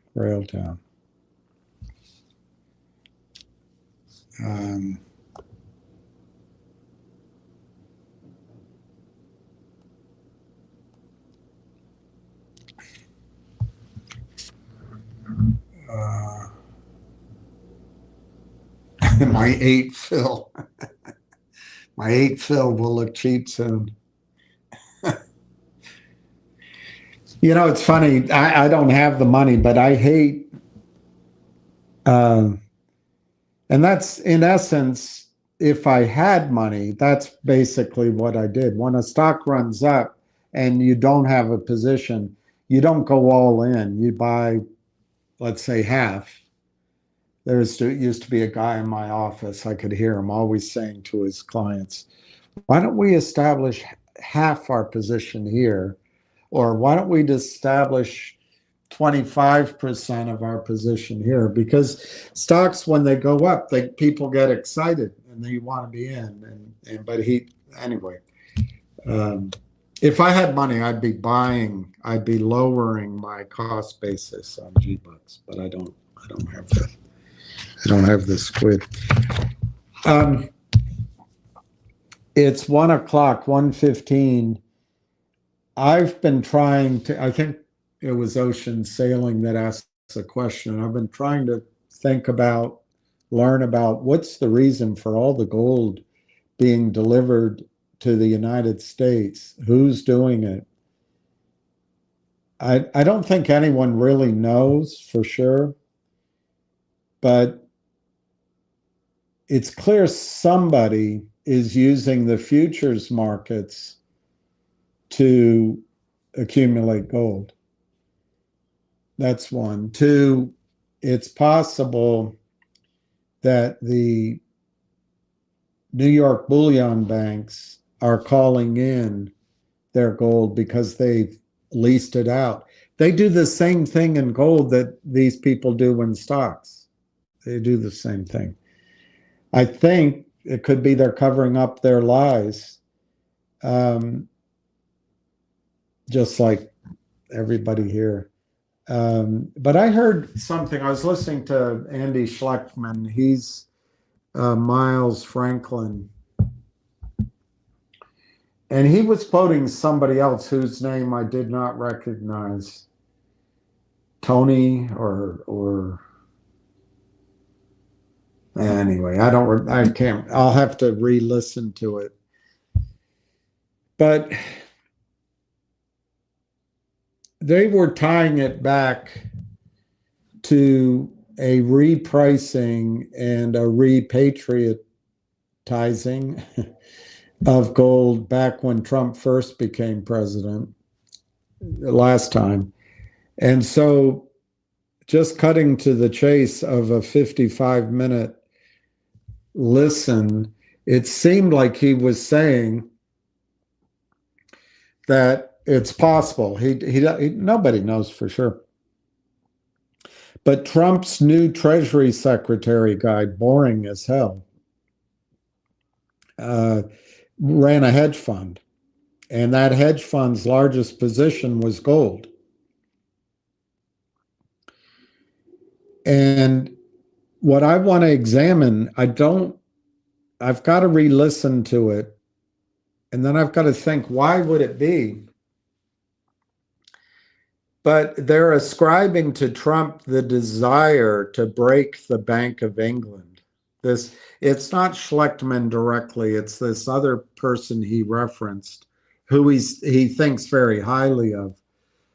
But that Trump wants to break the Bank of England. I can't figure out why he would want to do that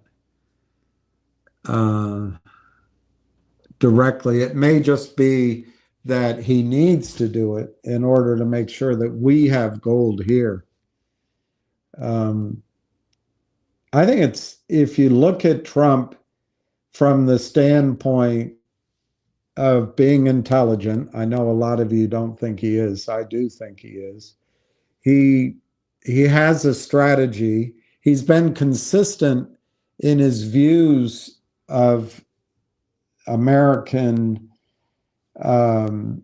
policy for 40, 50 years. And I think he's implementing a lot of things to change our standing. And anyway, you know the litany of things the press makes fun of.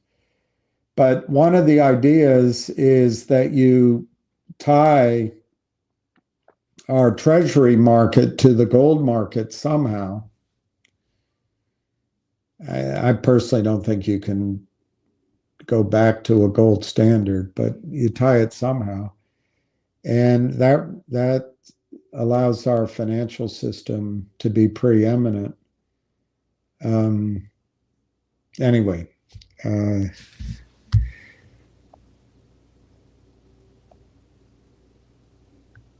yeah, the Saudis are buying gold.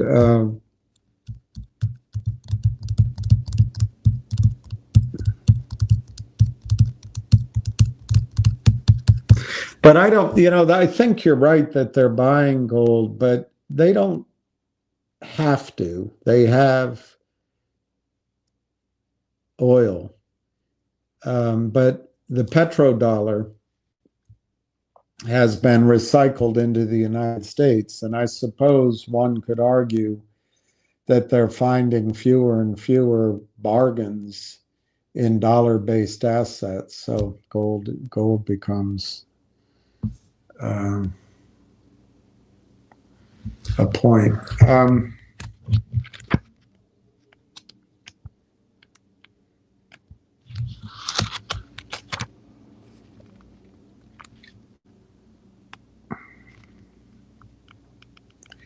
This gentleman I spoke to this morning is concerned about silver being a small market,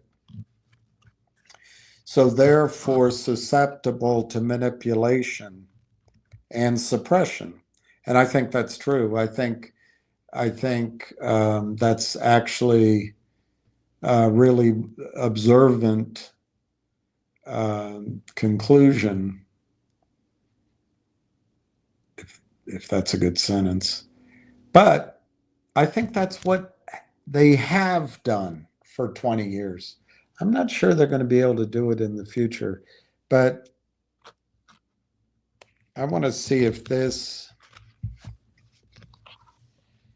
paragraph, I think it's just a page or two. The headline is "The Silver Lining."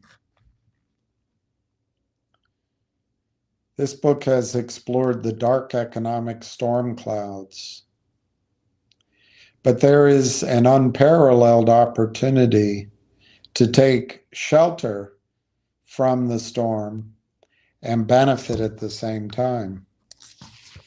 By anticipating and navigating the storm, you can weather it, but you can find the silver lining. Gold will initially get the most attention, but in percentage terms, silver should soar higher.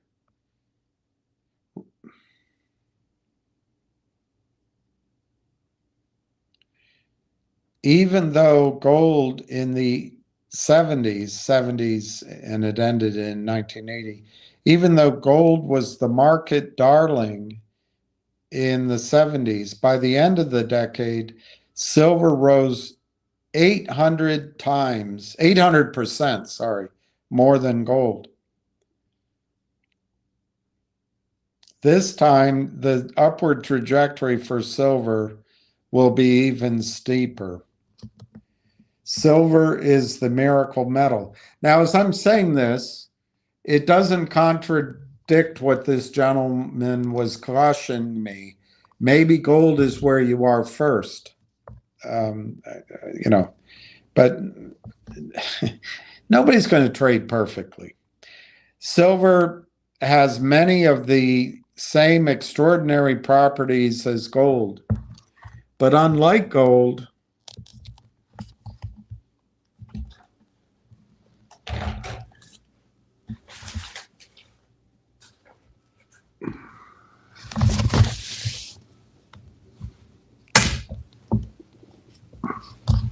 this is my future. Always looking for glasses.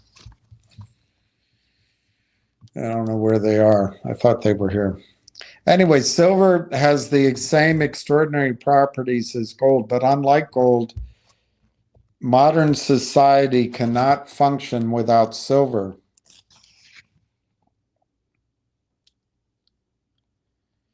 There is one attribute of silver which makes silver outshine gold.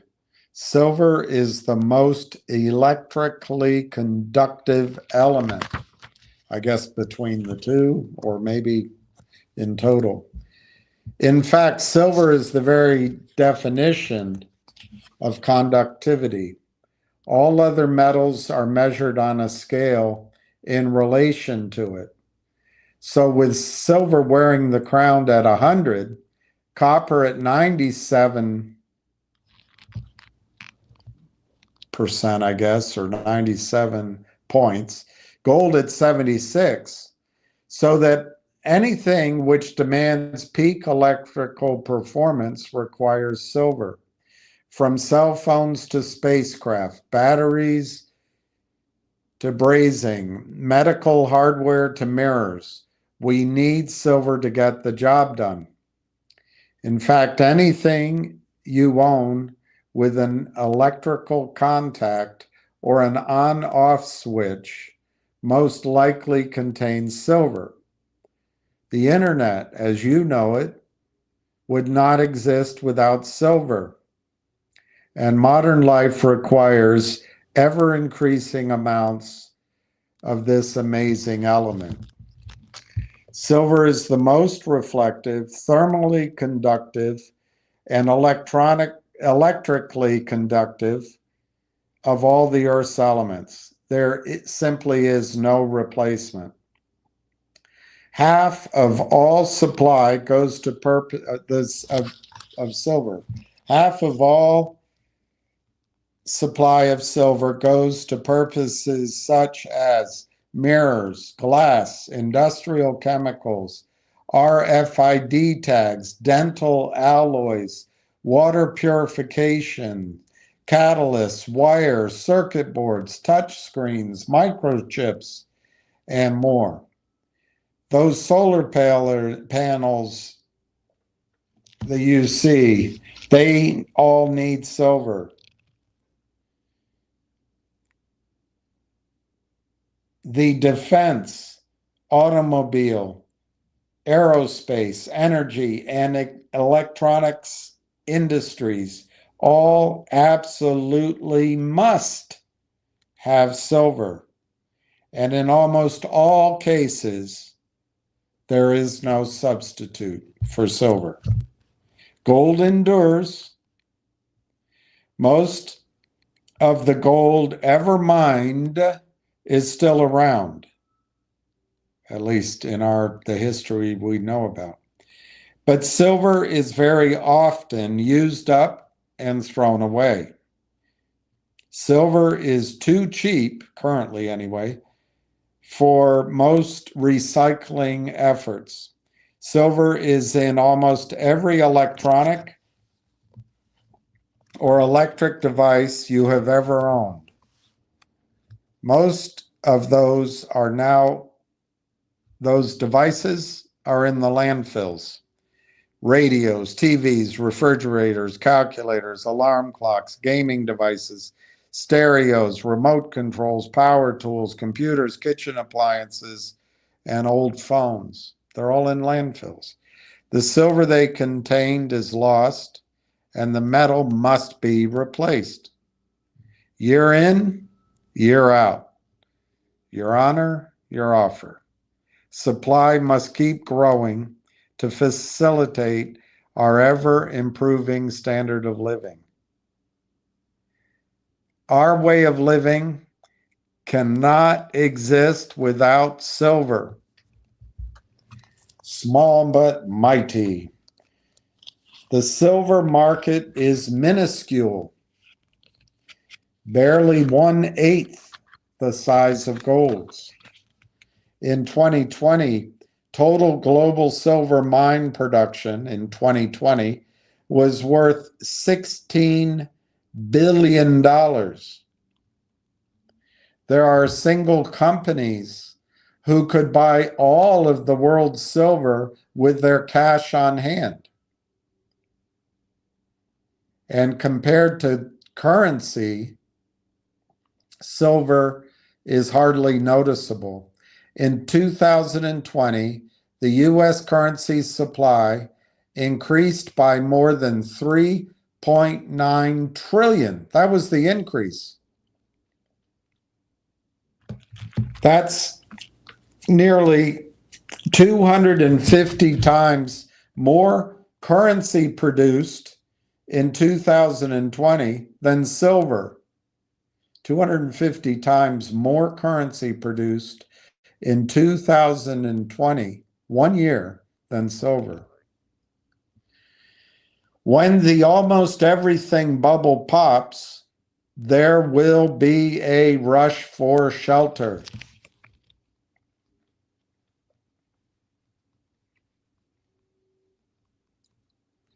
Gold and silver have always been the ultimate safe haven, and this time will be no different.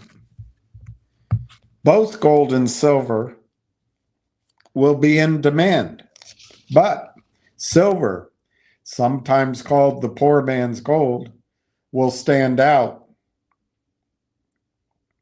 as a real bargain. When the general public finally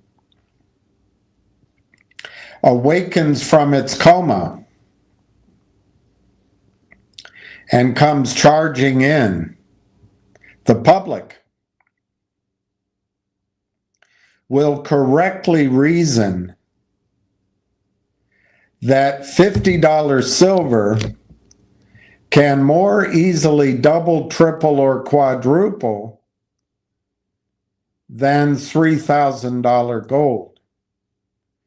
Larger investors may gobble up the available gold, but the masses of smaller investors will more than likely turn to silver for their piece of the action. The desire for security will trickle down and then flood down the wealth scale. The middle class worldwide, the biggest segment of population in most developed countries, will crowd into silver, driving the price higher. Compared to other assets, silver is a tiny, minuscule, infinitesimally small market. It is a market that just cannot absorb much currency inflow without the price going to the moon. Silver, I read this to you yesterday. Or the other day. Silver supply peaked in 2016. We're now in 2025. Silver peaked. The supply of silver peaked in 2016 and is now facing an historic challenge. We're basically running out of silver. In 2021, a USGS report showed that silver production and silver reserves had peaked. Total silver reserves declined in 21, 14%. When we extrapolate the charts, we can estimate silver deposits will be depleted, all gone. All the silver that exists will be all gone in 20 years, if not sooner. Now, this gentleman, this is Mike Maloney, 20 years may be overly pessimistic, but he's seen estimates that within 25 years, the world will be out of mineable silver. Now you're thinking, well, that's a long time. 25 years, why worry? Right now, I'm telling you, you haven't heard that before, but soon it'll be everywhere. When silver goes to $100, $250, everybody will be saying this. And you won't remember that I said it to you first. Not that I'm getting it elsewhere. Really, it's the USGS saying it. So there are estimates that within 25 years, the world will be out of mineable silver, at least at these prices. And that's the dynamic. If silver goes to thousands of dollars an ounce, all of a sudden, reserves that are marginal become valuable. But by that time, you've got to be ready for this. We all have to be ready for this. Other world resources will be in decline, like oil. So those big Caterpillar tractors that mine, those big operations that consume diesel, they may not have enough fuel. As silver runs out, silver prices must rise significantly to make mining low-grade deposits profitable. Otherwise, there will be no electronics industry, and that means no modern life. Silver is a necessary, indispensable metal, which we need absolutely, and we must have it at any price. While there are any number of gold mines around the world, this is simply not the case with silver. Only 1/3 of the silver produced yearly comes from dedicated silver mines. The majority of silver is produced as a byproduct from mining for other metals.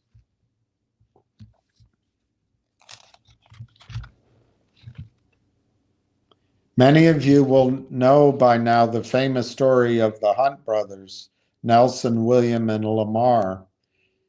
In the 1980s, they tried to corner the silver market.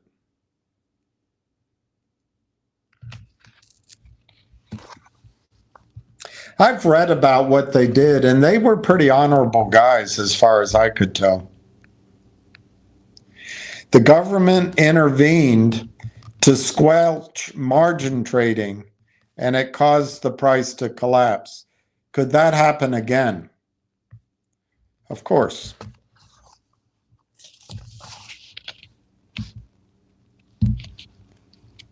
So somebody could come in and run the price up. I've read this to you yesterday, so I'm not going to read it. I'm just going to bullet point it. If silver were to go to the highs it had in 1980, and you just played with that versus the other assets movement since 1980s, the consumer price index, silver would be $200. The home prices, silver right now would be $468. The Wilshire Stock Index, silver would be $2,200. Treasury bonds, silver would be $1,000. The United States GDP, silver would be $450. Currency in circulation, silver would be $1,000.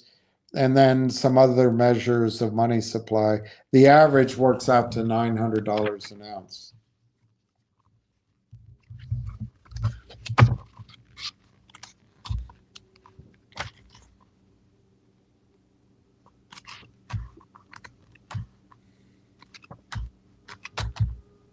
I'll leave you with that. I know it's a lot to absorb. I did find a mention here of John's ratios. They do break down. I was trying to remember, and I was correct, but not perfect in my memory. In silver coins, if you buy silver eagles, that's the 999, so it's 0.999 purity. If you buy the maple leafs, that's Canada, it's 0.9999. Are you out of your mind? If you buy the Austrian Philharmonic, it's 0.99. If you buy Australia, the kangaroo, it's 0.9999. And the Britannia, that's the one I got wrong or I didn't know. The British sovereign coin is 0.99. So in silver, the two national mints who produce 9999 silver, 0.999 purity, Canada and Austria. Gold, they all do 4 nines, 0.999, except the United States. Ours comes out at 0.9167. Don't know why.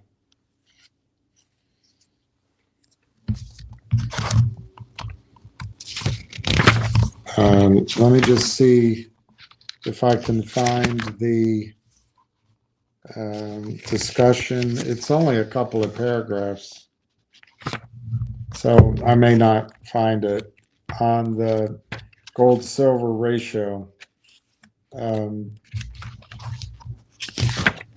gonna have to find the article for John, and I rack my brain.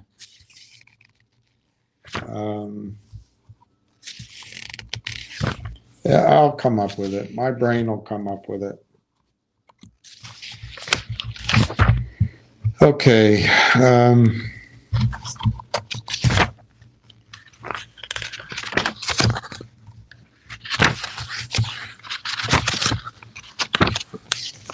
Okay, let's see if he talks about it here. No.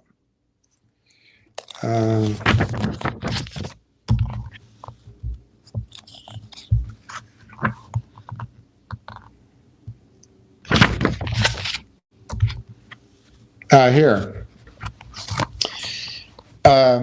This is just a couple of paragraphs, so John, I'll try to find what I was reading before. But the question is, when is silver golden? One can rely on the gold-silver ratio to tell you what to do. What is the gold to silver ratio? It's simply how many ounces of silver it takes to buy 1 ounce of gold. It's easy to calculate. Just take the price of an ounce of gold and divide it by the price of an ounce of silver. So if gold is trading at $2,000 and silver is trading at $25, the ratio is 80.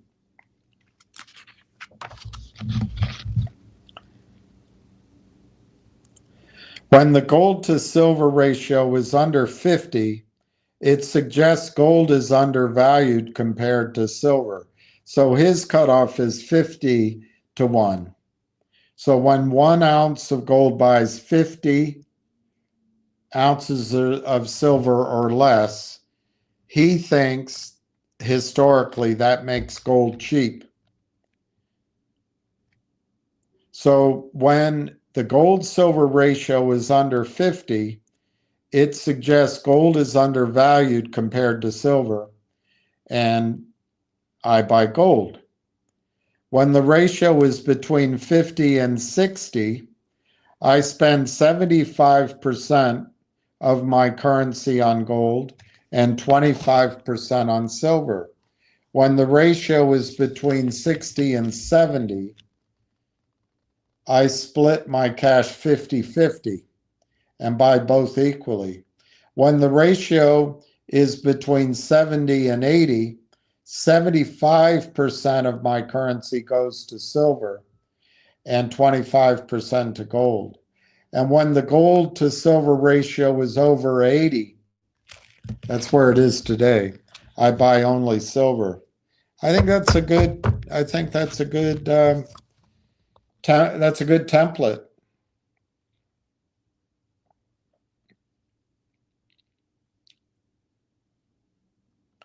During the COVID crash, I wanted to buy gold so badly, but I just couldn't let myself. I've learned that buying or selling based on emotion is the worst thing I can do. By strictly adhering to the commands given to me by the gold-silver ratio, I was able to buy silver when it was trading at less than 1/100th of gold's value. I believe wholeheartedly that one day you will see the gold-silver ratio fall below 20. That's what I think. If I sell, then my silver will have outperformed gold by a factor of 5. If I swap it for gold, I will get 5 times more gold than I paid for. So when is silver golden? The higher the number on the gold-silver ratio, the more golden your opportunity is for silver.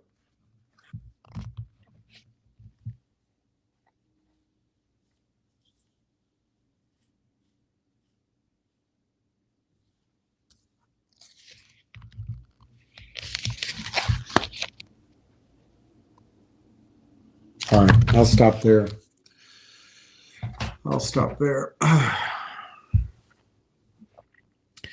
I need my eyes.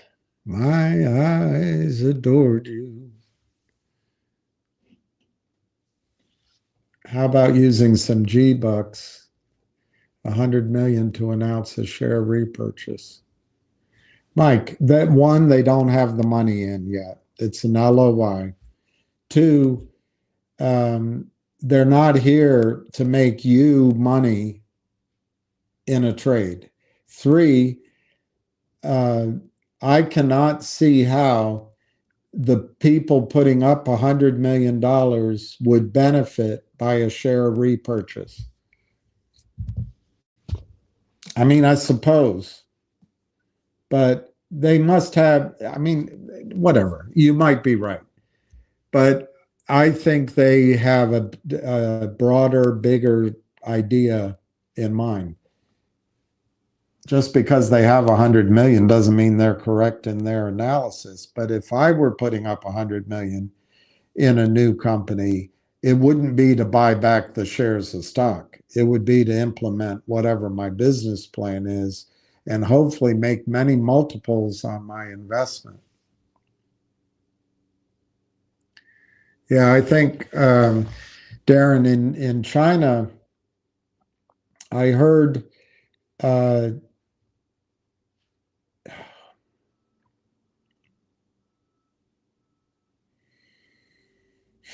I cannot attribute this because of my memory, but somebody that follows the markets very closely, and my memory, it'll jog.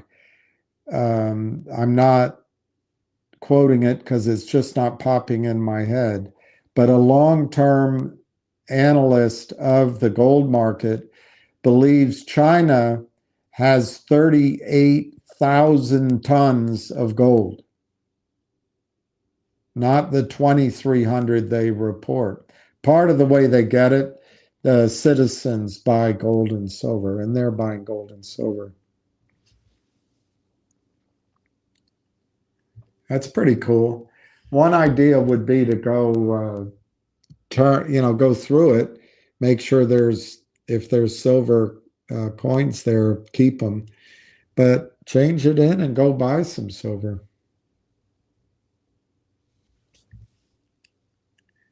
Yeah, Ham did call the dividend. No kidding. I believe Gbux is going to put out a follow-on positive press release. I think that makes a lot of sense. I I don't think you raise $100 million, yes, as an LOI without something more to come. Daily talks. Oh, good guy. He's 5 years old.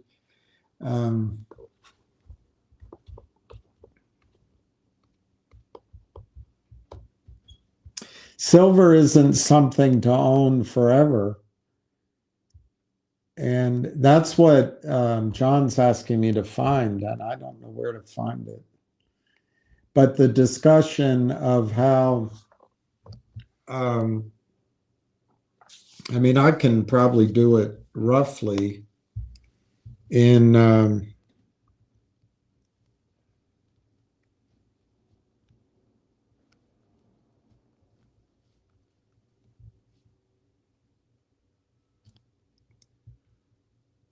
right, so the gold price in 1999, the average price of gold in 1999 was $2.79 per ounce, according to this AI. I bought my house in 1999 at the end of the year for 400,000, and it recently sold for over 4 million. Let's just use 4 million as the number. It was a couple years ago. So let's say, let's use today's gold price. Well, let's say gold price.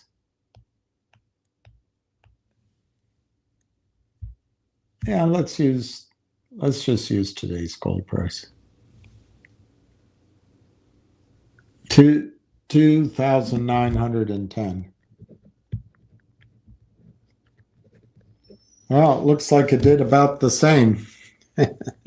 They both went up 10x. They both went up 10x. All right, let me see what it is in silver.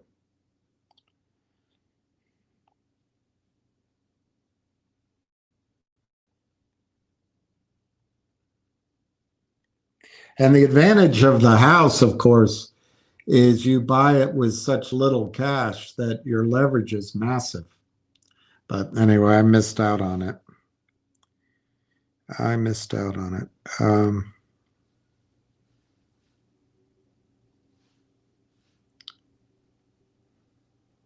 Silver in 1999 was $5.21 an ounce on average. And let's say today, let's use $35 today. So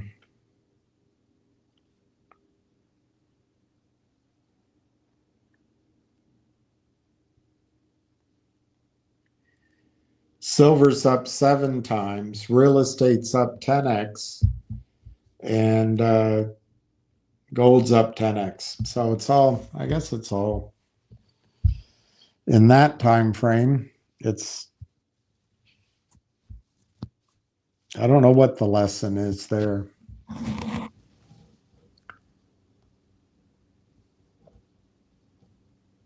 All right, Shelby. All right, Shelby, that's true. It's Shelby.